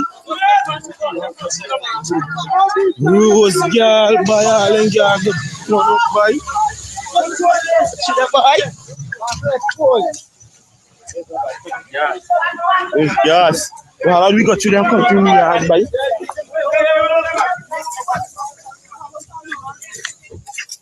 We go over them feet, boy. Yeah, Mr. Caesar, again, saddened to watch that video. It's really, really saddened. And even in the wake of all of this, the corrupt, racist, installed regime who has rigged its way into office, they're preparing the independence celebration to jump up and sport up at this time. I hope Guyanese do not go out, do not jump up, do not sport up. This is not the time for that at all. Mr. Caesar? Yeah, Mark, I was looking at what you posted up earlier, that 94 million or 94 billion, I think 94 million was allocated to the 94.4 billion. Sorry. That's a lot of money. That's a whole lot of money that was allocated to the education sector. I think the government will have to show us, they're going to have to produce a general ledger or some type of a report with line items that's showing us what was allocated to that school. Because from the look at that school, nothing was allocated there. $94.4 billion, it's material. It's a lot of money. Where is this money going? Guyanese, I call upon you. You cannot allow this. The condition of our schools, $94.4 billion. Man, come on, man. These guys are getting rich, man. These guys are pocketing you guys.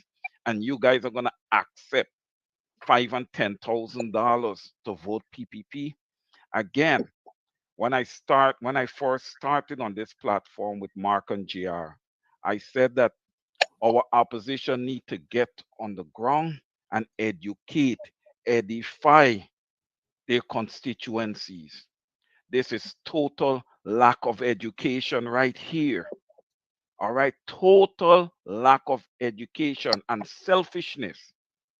Now, I want to ask this question. What is Prayer Chan and the Ministry of Education gonna say to these 19 parents? What are they gonna say? You know, what can they tell them when you have $94.4 billion out there, no fire extinguisher, no nothing? Hey, we're saying that we're trying to take Guyana and build it into a United States, a Canada, a France, whatever we want to be. Come on, where's the fire extinguishers? You know, do you guys even give these young people fire drills? You know, these are all questions to be asked. You know, you don't give them any fire drills. They don't have a fire extinguisher or fire extinguishers around the building, but yet you pack 60 of them into that building. That is concerning. And why that is concerning is because you have all this money allocated out there to put these young people in better facilities. And these money tends to be going in other people's pockets. Well, not other people, in the pockets of the government and their ministers. This has got to stop, and this comes back to the international community, man. You guys come into Ghana, you guys interfere with our elections. You guys, install gangsters, and then you just sit down and watch our people be marginalized, oppressed, and murdered. Because somebody's responsible for what happened there. Somebody has to be held responsible for what happened there. And I'm waiting to see where this investigation leads, and I'm waiting to hear what the government has to say. Because the government is complicit in this. They are complicit in this. You cannot go to Parliament and write a budget for $94.4 million, and we have 19 young people being burned to death in a school. Come on. What country are we living in? What lawless country are we living in? GR, over to you. When, as I said before, all of this, you have to lay it at the feet of the people of this country, because we keep voting on race instead of voting for progress. People who are going to take the time to listen to the needs and able to separate the needs from the wants and make sure that the citizens are given the necessary services and the opportunities to make the country a better place. As long as we continue to vote black and coolie, that is where our problem lies. If we band together as a country and we hold those that are in elected position accountable, if we don't like the operation of a minister, chase them out completely, get a new minister. Because every day go by, we lose millions, we put lives in danger, we deteriorate our communities and our homes. But we seem to be able, we're fighting now so hard to have a welfare state where a couple of $1,000 and we would sell our souls and be happy. Many people are saying the best thing that they can get now is a 40 hours a month work. It shows that you don't want to be on a regular, daily grind to make Guyana a better place, because it's really a handout.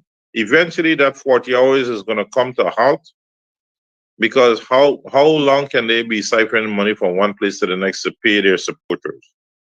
When they think they get enough information to battle the PNC at the polls, because you know how they rig the boxes, then they'll come up with some ideas, because they would have already gotten the ID cards information. And at the same time, some of those soup drinkers who have guaranteed them that the constant support from now on, because they're getting a little 50 and 40,000 and 60,000 dollars. Those things are going to come crashing down. That is why the current PNC group, because I'm not worried about the AFC, because all the AFC have turned into PPP. They need to go out there and hammer this thing home every single week. There's no let up. If you're going to have personal stuff to do as an elected official, we need to find a replacement for you, somebody who can dedicate their time and services to the people of this country and not to their personal needs. There's nothing wrong with somebody having their personal needs. You just can't be an elected official at this juncture.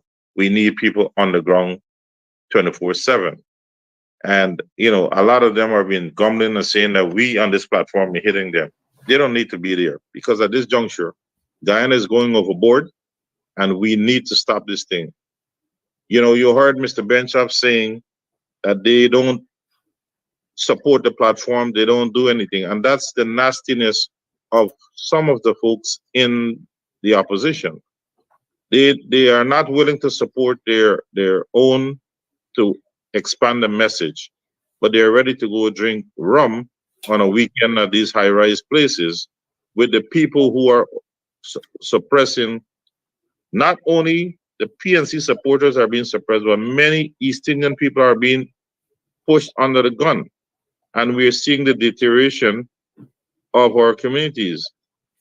This Mahdia situation, coupled with last week with the escape of the President Mazaruni, when you look at it, the school has more restrictions than the prison.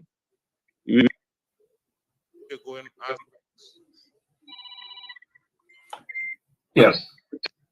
We got an interruption there by Mr. Crawford, about to make a valid point that the schools obviously have more restrictions, have more bars, have every single thing where the kids can't escape. But prisoners can escape. But the kids are being treated worse than prisoners. It's like, look, Priya Manikchan should be ashamed. Look at all the irons.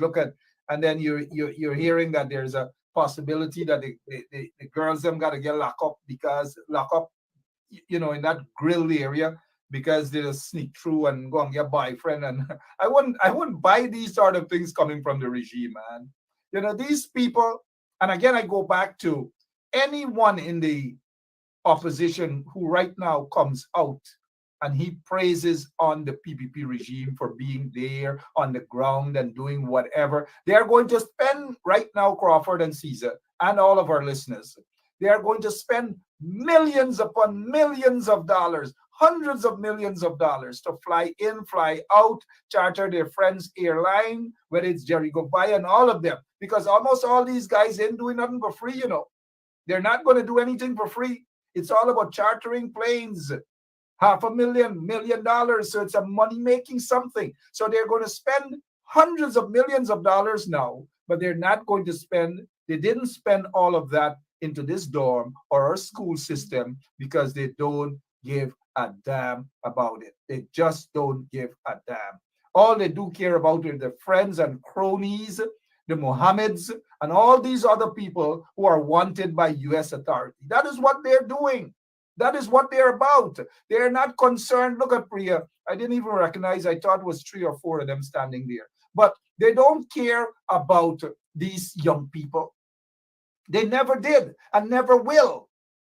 And again, I go back into saying that the reason why they allow these young people to suffer, to live like animals in that little building, 60 plus of them, it is because of their ethnicity. It is because of who they are. Oh, dump all of them in there. 60 something of them, dump them in there. And then look what they're going to do. Rush now some of them to the Georgetown Public Hospital, where they have no proper equipment, they're understaffed, and all manner of things that they're doing. Who are these lagu bagus in the PPP are fooling? Who are they fooling? A set of scamps, a set of vagabonds, a set of corrupt individuals, a bunch of criminals are fooling people. The Georgetown Public Hospital is being starved of funds. They're giving their friends and cronies all concessions, all type of concessions to build $1 million US private hospitals. And look where they're rushing them. Why didn't they rush them to Balwant Singh Hospital? Why didn't they rush them to Sheriff Hospital and all these other places? They rushed them to Georgetown Hospital, where this same regime is starving them of staff, not paying the doctors, not paying nurses properly, not paying the other staff members of the hospitals properly. But look at what is going on. I don't know, man. Mr. Caesar, take over, sir. Yeah, they're rushing them to a hospital that doesn't have a proper trauma unit. We've talked about this before on the show, that they needed to pay the nurses better and do a better job with the doctors at the Georgetown Public Hospital. And Mark is correct. Why didn't you not rush them to Sheriff Hospital or Balwant Singh Hospital? That I can't see where Mark is going wrong with that. That is absolutely correct, because we know that the Georgetown Hospital does not have the necessary resources to deal with trauma cases like this and burn cases like this. But that being said, again, $94.4 billion. I'm going to keep repeating that over and over again. And you do not have security guards on site at a boarding school. I think you need to have proper security in place also. It's not just about grilling up the place to keep the girls inside and all this kind of stuff. They're not animals. You speak to them, you mentor them, you tutor them. You don't lock them away. Right? If they were doing these type of mentoring them, tutoring them, and doing the right things with these girls, you wouldn't need to be grilling them up and locking them up like animals, which essentially led to a fire happening, in the building, and them being trapped in the building and burnt away like that. It's a shame. This is a lot of blame to go a lot of places, but I lay this squarely at the feet of the Department of Education and ultimately the government. Priya Manikchan and the regime. And now all of them going to rush in now, pretending with their crocodile tears. They're so concerned. They're going to take photographs, just like they have some of them in the opposition. All they believe them. The time some of them in the opposition, a few of them take to walk around taking a bunch of selfies and want to be in every photograph. If they're on the ground doing their work, they would have been able to recognize these deficiencies as well and talk about it. But now it happens. It's a big tragedy. We are seeing the government mouthpiece newsroom For the first time in a long time, you're seeing they're carrying the statement from the APNU PNC. They're carrying statement from the AFC. Everybody they're carrying statement from, but when it comes to other matters, they just ignore the AFC, ignore the PNC, ignore, but they want to show people that everybody that we are all on the same page with this. No, we're not all on the same page with this. We don't want the PPP to be on this page. The PPP is the one that's responsible for this, and they must accept the blame. So we're not on the same page in it. No kudos to them, none whatsoever. It's a shame and a disgrace. Shame on Priya Manikchan, shame on Air Finale.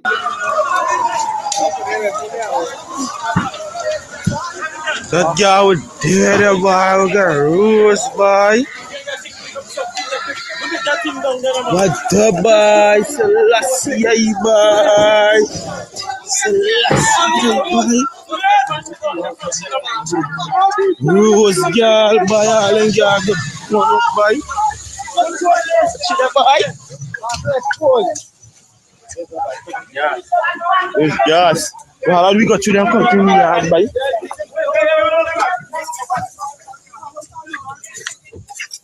We go over them feet, boy. And the other thing before Crawford steps in, the Ministry of Education has to stop this here. This man, Azruddin Mohammed, is the subject of U.S. law enforcement agencies. Not one, not two, not three, not four, but U.S. law enforcement agencies. He himself has said that he's under investigation for money laundering, gold smuggling, assassinations, terrorism, financing of terrorism, and all manner of things. He said that. But yet the school system is allowing this individual, Azruddin Mohammed, to go and visit schools and talk to young people. Oh, come on. Where is Guyana right now? Where is Guyana? Mr. Crawford, where is Guyana right now? Mark, the progression that we saw from 2015 to even, let's say, late 2019, you're seeing a total decay and decline in it because we are allowing a selective few who are there only for their greediness and the false sense of security, in a sense of a big bank account and material things, to say that they've arrived, they've achieved the good life.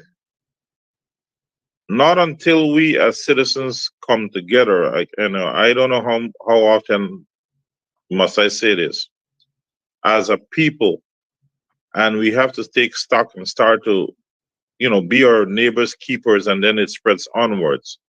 And we have the wrong what I must say, role models that we admire. People, I don't know, if somebody buys beer for people, that they're a good role model, regardless of how their source of income is situated. We don't have a proper attention span. We don't want to learn to read. We don't want to sit down and listen proper conversation unless it resolves around alcohol or prostitution. And it's a sad thing that this is where we are at. But don't run away with the idea that the citizens are not responsible. We are the ones who allow certain folks, or a limited amount of folks, to manhandle the country, the people of the country, and not receive anything in return that benefits our societies. Too often, there's so much need, and we are seeing people become overnight millionaires, and we are not questioning. We still support those people. A matter of fact, we run like stooges or hungry belly dogs, as they may say, to those same people who have suddenly become filthy rich on the monies that are supposed to be for the poor, or the guarantee for the citizens of this country. When you have people of character, we can't have the school system associate with them until they're cleared of any allegations, because we're setting a bad example. You mentioned newsroom now being carrying certain things. Well, you must remember Lynch's off the board as the ambassador. So you're going to see some strange behaviors in certain areas until they find out what the game is with the other incoming ambassador. Remember, many people are told to be on the P's and Q's because they don't know the nature of the beast right now, if it's going to be on their side or the other side. But in the meantime, as Guyanese, the only thing I can do is urge our brothers and sisters, regardless of race or religion, to come together, to stand in solidarity in the betterment of Guyana, not to be there in a money grabbing. You're going to go sell your soul for $5,000 this week and you lose an opportunity to earn millions down the road. But if we come together as a nation and, fight against the corruption, fight against the discrimination, fight against the blatant disrespect of people not being able to speak their minds. Why is it important, or is it okay for the PPP people to go out there and vent any frustration and nobody persecutes them? But the minute somebody is deemed an opposition to the PPP and they speak out of the injustice, albeit with solid proof, everybody wants to hang a rope around that person's neck. You have prisoner escapes. These are threats to the citizens and their well-being. And we have a bad reputation in the international eyes. We are falling in every aspect that we have climbed so much in the last 5-6 years. Now we're 8 years, we're tumbling backwards. We need to have leaders who are going to come out, who's going to be constructive in their dialogues to the citizens. Go into areas that are not your stronghold. The only way to make something strong is to go at it. And if you don't indulge, you don't know if you can make a positive impact or what it is. Nothing should stop the people who thinks that they're going to be there for the people. Go out there, visit all the various communities and see whatever it is. Don't be afraid to go out to the people. And we have to stop having politicians that work Monday to Friday. We need politicians to be there Sunday to Sunday. And don't be afraid to come at the PPP when they do something wrong. If we don't check these people, they're going to be a runaway train. We are going to be left with enormous debt as a nation. Some of them may be free to spend the monies of the ill-gotten gains. Some may not be free. Some may die because we see people dropping like flies. But at the same token, we need to stand up against anybody who oppresses the people of this country. Absolutely. Points well taken. Again, the question is, this guy, Azruddin Mohammed, is visiting certain schools. He is, somebody has mentioned that they've never heard him speak publicly. Maybe he just can't. But we cannot have such an individual visiting these schools. Somebody said that he's not a role model. Probably they are correct. But why is it that this guy, Azruddin Mohammed, is subject of investigations by numerous U.S. law enforcement agencies? According to him, he said that he has revealed that they are investigating him for assassinations, for gold smuggling, for affiliation with terrorism, for money laundering. That's according to him, right? But yet, the Ministry of Education, yet Priya Manichan, is allowing this guy to go into our school system to talk to our young people. Talk to them about what? What could he possibly talk to young people about? What example has he set for young people other than giving out a couple of crumbs now and then, crumbs here, crumbs there, trying to buy love?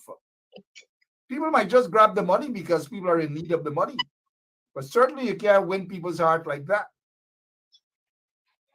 I don't know. But I guess it's daytime now because his boy, Irfan Ali, is in office. His boy, Irfan Ali, is in office. Azruddin Mohammed has to stop the nonsense of visiting schools and sending the wrong message to our young people. He is no role model. Let Eddie Grant go to the schools. Let others with perfect example that kids would want to follow pattern, as we say, and be seen as role models. Not this guy. Not this guy. Come on. Not this guy. Not him. Is this what Guyana turned to now? Is this Guyana now? You got to be kidding me, man. Let's go back to Mahdia. This is what's happening in Mahdia right now, folks.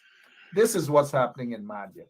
And the PPP is out there attempting to score political points as though they care. They don't care. They don't give a damn about what has happened to those people. They just don't give a damn.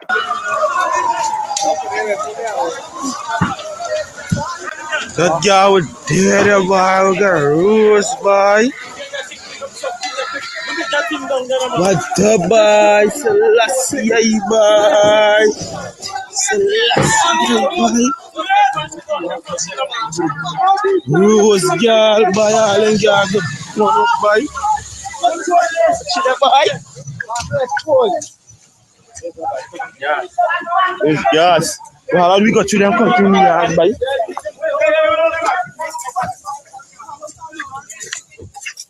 We go over them feet, boy. Sad situation, and getting back to the point Crawford made, that the PPP is more interested in buying votes and taking photographs and showing people that, people are, the few people are joining, few people are joining this, are joining this so-called PPP, when in fact it is not the case at all. They're all about buying votes and the photographs. And look at what they're doing to the military folks. Look at what they're doing to them. At a time when they should be rounded up to go and hunt for the guy who was allowed to get away from the prisons. They're not doing that. The very next day, Irfan decided to send them so that they could clean the streets. That's what Irfan Ali, and look what Irfan Ali is doing. Walking with them to take photographs. It is all a bunch. These guys are a bunch of the photo ops prostitutes. They are photo ops, political whores. That is what they are. Look at them. Look at the acting commissioner of police. Look at this guy. Well, I don't know what he's carrying in front of him there.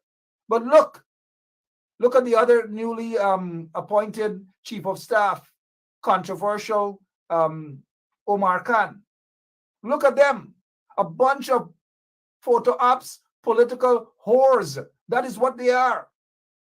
Why don't they march into the Mazaruni, into the bush, and look for the prisoner that was allowed to walk out with shackles and swim with shackles and handcuffs? This guy Smalley has got to go in the Guinness Book of Records.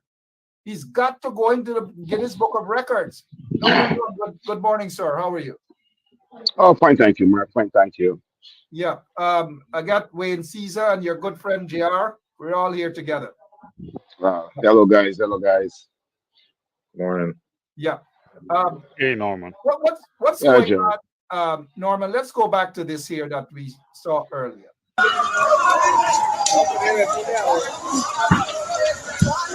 That guy was dead about the rules, boy. What the boy? Selassie, boy. Selassie, boy. Rules, girl, boy. All in girl, no, boy. See that boy? Yes, yes. Well, how do we got to them continue yard, boy?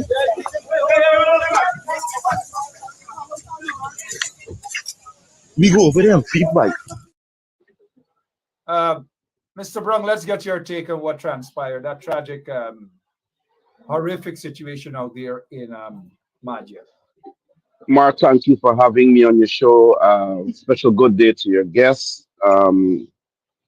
And I want to say, firstly, that my sympathy goes out to the families of those young people who have lost their lives in that unavoidable, that avoidable tragedy that occurred at Mahdia.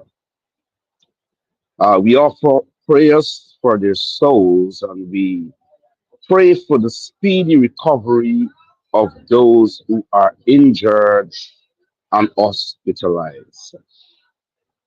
I am deeply saddened by what happened, but I'm also very angry that the system has once again taken the lives of our future, of our young people. And it has become a constant in Guyana because of systemic failures, because of a government's attitude towards its citizens, that don't care attitude towards the citizens, that we are experiencing such tragedies and deaths that can be avoided if proper frameworks are put in place in our institutions, in our country, in every area of life. Mark, I want to say this. What transpired there must fall at the feet of this government, the incompetence of this government, the wickedness, this evil regime, and how it treats the people of this country. Where in this world, Mark Benshaw, you will have students in a dorm, in a building that is locked tightly with bar barricade windows, no security, and most importantly, no fire hydrant, nothing in the event of a fire to deal with it there. Greater is this. Guyana is not the little Dubai. The nation is rich beyond its wildest dreams. And here in Mahdia, we don't even have a proper fire truck. This government must be held accountable. And this wickedness that they are allowed to get away with in terms of not investing in real development for our people, this wickedness must be put in check. This country must rise up against the PPP government. You know, this indeed, Mr. Brown, this is ridiculous. And Crawford mentioned earlier that the regime seemed more bent on going around and paying people to put on their red T-shirts, buying votes, as opposed to ensuring that young people's lives are not in danger, as what we have seen happen last evening with that dorm that we've seen cost the lives of over 20 young people. Your take on the buying of votes and the pretension of the PPP? Uh, Mark, this smacks at what we are talking about. It smacks at the fact that this government does not care about national development. It doesn't care about the citizens. What it cares about is the maintenance of power. What it cares about is having votes, the strengthening to continue oppressing, suppressing, and destroying our nation.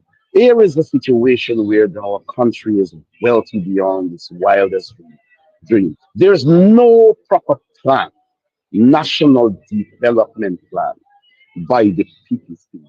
You understand? To alleviate poverty across the board. And let me say this to you, Mark. Guyanese are beginning to realize across ethnic lines that this thing has nothing to do with division amongst us as the races in there. It has to do with an incompetent, wicked regime that does not even care about ethnicity in Guyana. You know, I want to say this to you. I just want to jump back a bit to the tragedy. I was before the news came to me about the deaths of our young women and others there in Mahdia. I was speaking to someone who has an association with the U.S. government, and that person was saying to me, Norman, we understand that the U.S. will be looking into several banks in there that is involved in serious money laundering. I said that to say this to the people of our country, to your viewers, to your listeners, and to the guests here. While this regime is taking the wealth of our country elsewhere for their own aggrandizement, while they're washing that money, they couldn't even care about putting a proper fire engine, you understand, in Maggio. They couldn't care about putting mechanisms in place to ensure the safety in the event of a fire in a public school building, in a dormitory where young people, our nation's future, are housed.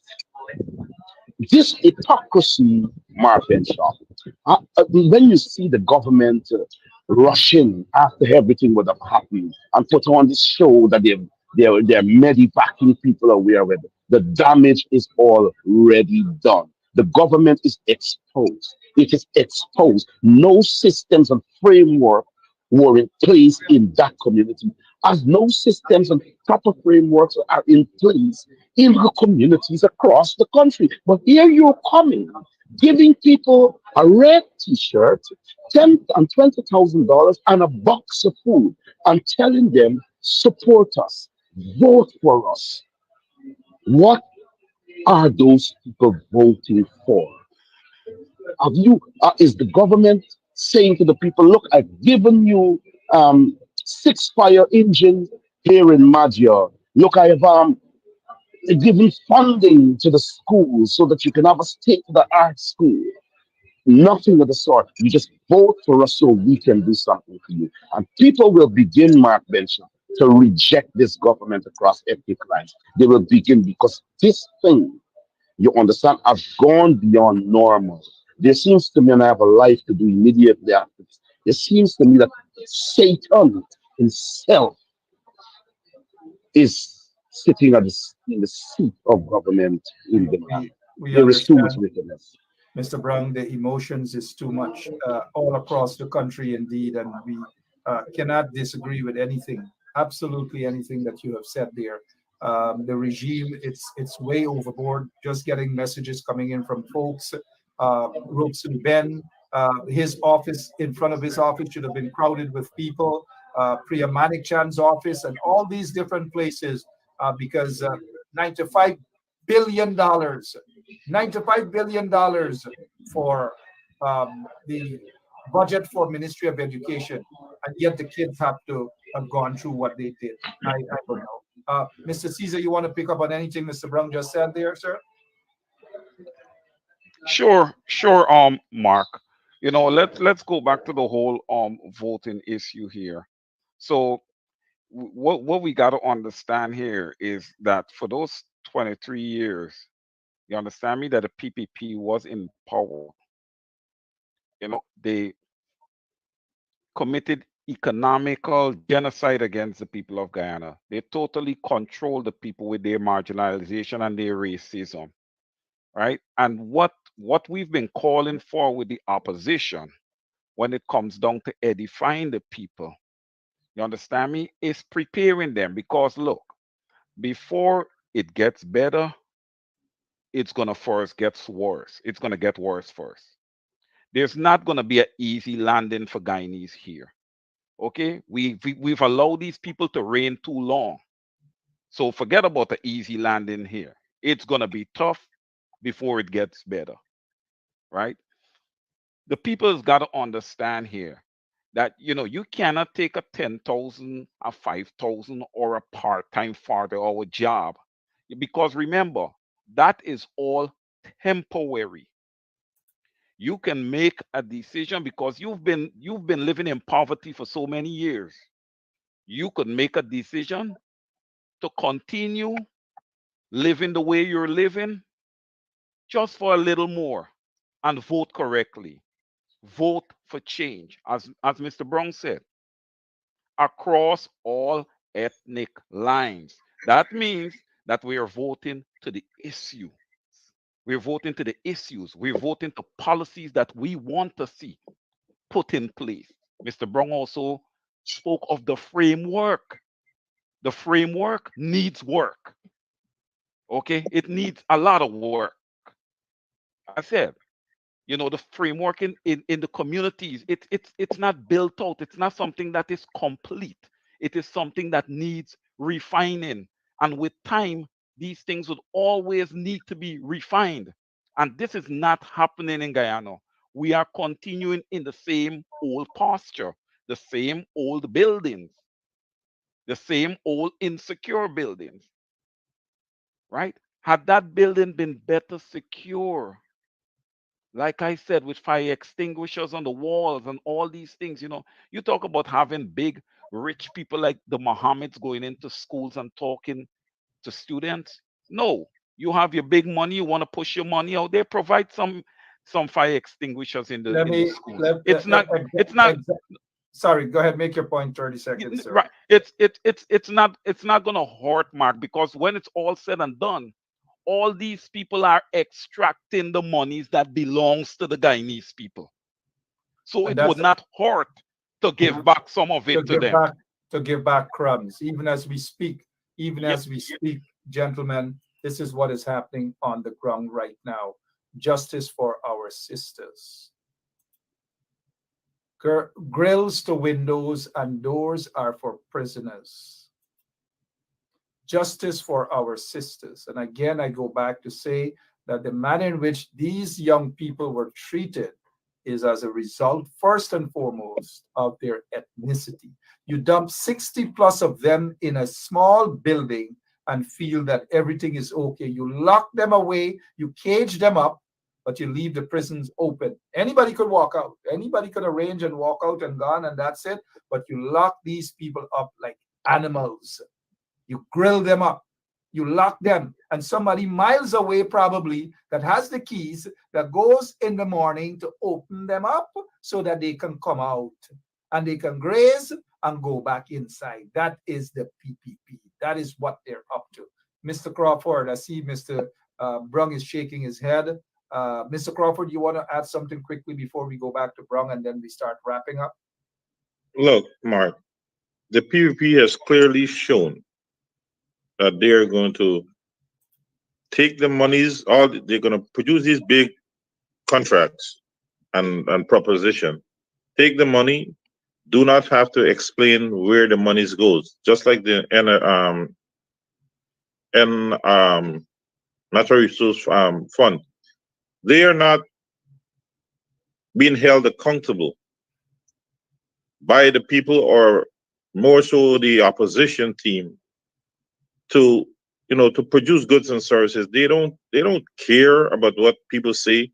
The international bodies are there running around with them all the time taking photos. How do you take photo ops with folks that do not care about their nation, or who are in direct violation for human rights, who are under investigation by various international bodies? Your representation of your country, is this the kind of behavior that is tolerated, where people are crying out every day on social media, in print, of the oppressive behavior, the lack of services, the deaths? You think going and saying I'm sorry to this Amerindian family is going to bring them back, or is going to be nice? But it shows a direct insult to the Amerindian community. And what is more so insulting, again, is that one Schumann couldn't take the time to be there for his so-called people of his ethnicity. And when you put up those $94 billion numbers, we are not seeing that number in any proper, spent in any proper manner. So where are these monies going? This coming out, no explanation, and the money disappear. This is where we have to have people who's going to go out there and be very vigilant on these numbers. And the MPs have to always be putting these numbers out in the community so people can able to look into it. What are we getting for our dollars that's being spent? And until so, the PPP is, until we don't rein them in, they're going to pilfer all the resources out of this country. And we have to make sure that people return the monies that are ill-gotten to the people of the country. All of the resources, indeed. Whilst we prepare to have our closing remarks from Norman Brung and Wayne Caesar and J.R. Crawford, let me just bring to your attention that there's a missing 12-year-old boy. This 12-year-old boy, Grant, is a student at Lodge Secondary School and lives in Jonestown, Mahdia. This young man is missing. This young man is missing. And if you know the whereabouts of this young man, 12-year-old Grant is his last name, please get in touch with his family, and their contact number and the police number. Everything is listed there.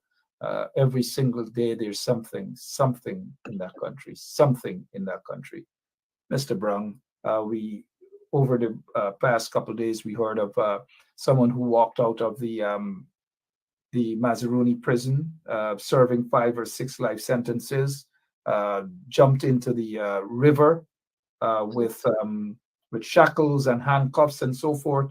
I have been watching movies practically all my life, and I've never seen such a scene in a movie with shackles and handcuffs, and is able to swim and all manner of things. Your take, please, on that. And I've noticed people are calling on Robeson Ben to resign. Lots of controversy. We saw the controversy with the permanent secretary, who has gone into hiding. For some inexplicable reason, she has gone into hiding.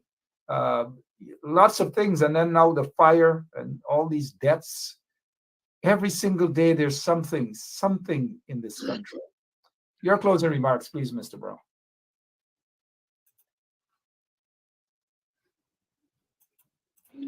Sorry about that. We had your mic muted for a second. Go ahead, sir. Sorry. Mark, you have been in this struggle for a very long time. You've been deep in this struggle. You were deeply involved. You're still deeply involved in this struggle. And you will not dispute the fact that every time the PPP is in power, lawlessness peaks.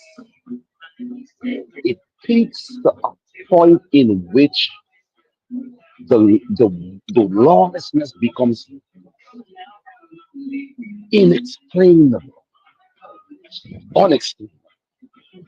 And you see tragedies after tragedies, and you see things that you want to believe that it is no longer human actions only, but there is something coming from a greater evil. We come from a religious society. More than 60% of Guyanese are Christians, Muslims, Hindus, Black spiritual worshippers, and so on. So we believe in spirituality. Whenever this regime is in power, we see things. Look, Mark, that young man that is reported as a mass murderer that was in Mazruni prison, these people released that man. This is how wicked and evil the PPP is. And we are getting back to those days where criminals, hardened criminals, that did nasty and dirty work for the PPP, and are planning to speak out that they're giving pardon on the cover. They're allowed to let them go and that kinds of stuff. Look at Guyana so rich. Look at the vehicular accidents in Guyana every day. Lives are being lost. This morning, a young prison guard from Linden died on the Linden Highway, Mark. Where is the billions going? Where, I try to understand and rationalize. If you care about your people, if you care about your country, and you have wealth, the first thing you do is to look after your people, is to make your country a national priority. It has nothing to do with race. But here we are seeing a government that is taking the wealth of the nation and doing whatever they want with it. You understand? It's serious money laundering going on. These PPP officials from bottom to top are back again in bed with criminals, in bed with drug lords, the lawlessness again. They tell people go out there, dance, do whatever you want to do, broke out. You understand? Keep them in ignorance, give them a little drinks, give them a little food, and they go back into a life of squalor when they get home. And because the country is so rich and we don't have 1 million people, and you have young women have to sleep with men for money, young men having to sleep around even with men for money, right? Poverty is rife in Little Dubai, in a paradise that is run by Barajab. You're the most evil human being I have ever seen and met in my life. Something has got to give, Mark. We have to unite as Guyanese, and we have to rise up and remove this regime. Enough is enough. Thank you very much. Thank you so much, Mr. Norman Brung. Enough is enough. And I'm sure that Brung will be discussing some other stuff on the voice of the diaspora pretty soon as well. Mr. Crawford, your closing remarks, please. Mark, what I would like to see is an effort by the citizens of this country to band together to weed out the corrupt politician and the oppressive ones that is there. We as a nation needs to look at all the unfortunate happenings. Also look at the amount of programs that are being deprived the proper care from the government. And most of all, we have to look at ourselves and ask ourselves, is this what we want to be, a surviving nation rather than a nation that's living and enjoying itself, enjoying the fruits of this land, our natural resources? We have to also question the outsiders who are coming in and manhandle us when it comes to our resources.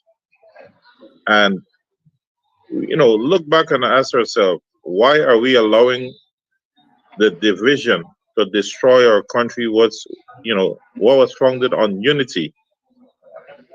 We have to stop seeing this coolie and black business and look at good versus evil.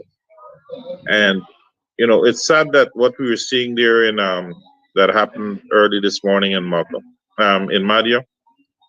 And I do hope that there will be a sense of urgency where we can look into the institutions. Too many schools are gone up in fire. Is it a planned something, or is it an unfortunate chain of events? But we cannot have our learning institution burning down to the ground for strange reasons. Also, we need to see more affirmative behavior from those that are elected to carry out our welfare as citizens of this country, and not to be afraid to speak out or speak our mind when something is wrong. Call it for what it is. Whoever wants to get offended, that's their problem. Yep. And more so, we must be unified as a nation for us to be progressive. All right. Thank you so much, Mr. Crawford. Let's go to Mr. Caesar for his very, very brief closing remarks. Go ahead, sir. Yes, sure, Mark. I'll try to make it as brief as possible. I just want to close by saying, we got up today to the shock of another tragedy in Guyana. And to the Guyanese people, I just want to say, here to you is another sample of what the PPPC government have to offer to you. So from this, all adults, all adults, especially adults that are parents, try to put your feet into the shoes of those 19 parents that are mourning today, for the loss of their children. To be laying in your bed and your child is dying and you're not even aware of it. Just try to, put yourself in their place, and think of what they're going through. And again, my sympathy is with those families, and I will also be sure to keep them in my prayer. We cannot continue to see the fabric, the values of our great country being destroyed by a set of gangsters. This is not a government. Right now, Guyana is governmentless. We don't have a government in Guyana. And again, I am with Mr. Crawford that the people need to band together. This is going to be a cohesive effort, an effort where we all have to come together and have this government removed from power. Well said. They gotta be removed from office. Local government is coming up. I hope people see this as an opportunity to ignore those masqueraders in their red T-shirt. Ignore those hustlers out in Linden. Bro, we know who those hustlers are. A few of them. We know the hustlers in New Amsterdam. Ignore them. Go out and vote overwhelmingly for the APNU PNC. Vote for them. After local government elections, we'll be having a different discussion, but go out and vote for them. Don't allow the PPP to get control of those townships. They're very evil indeed. Gentlemen, thank you all so much. I appreciate your time, even under the circumstances. Our hearts go out for the people of Mahdia. This is a shame and a disgrace, and we offer a moment of silence for them. Thank you, gentlemen. Appreciate it. Thank you for having me, Mark, and continue the good work. Sure. Thank you. Thank you.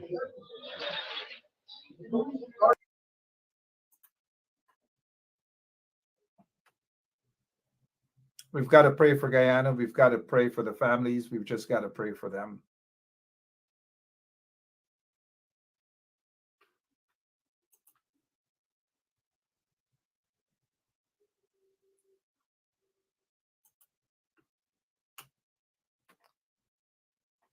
And I want to thank all of you for tuning in this morning, now into afternoon. Thank you all so much.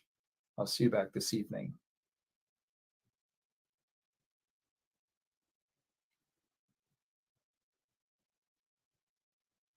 So this is attorney Shellen Washington, owner and founder of the Washington law firm located at 455 Utica Avenue in Brooklyn, New York.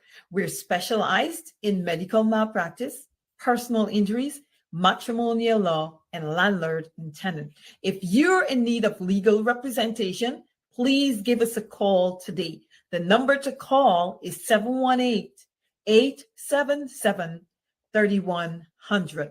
Consultation is free at no cost to you. So call us today to see if we can be of any assistance to your legal needs. Again, the phone number to call us is 718-877-3100.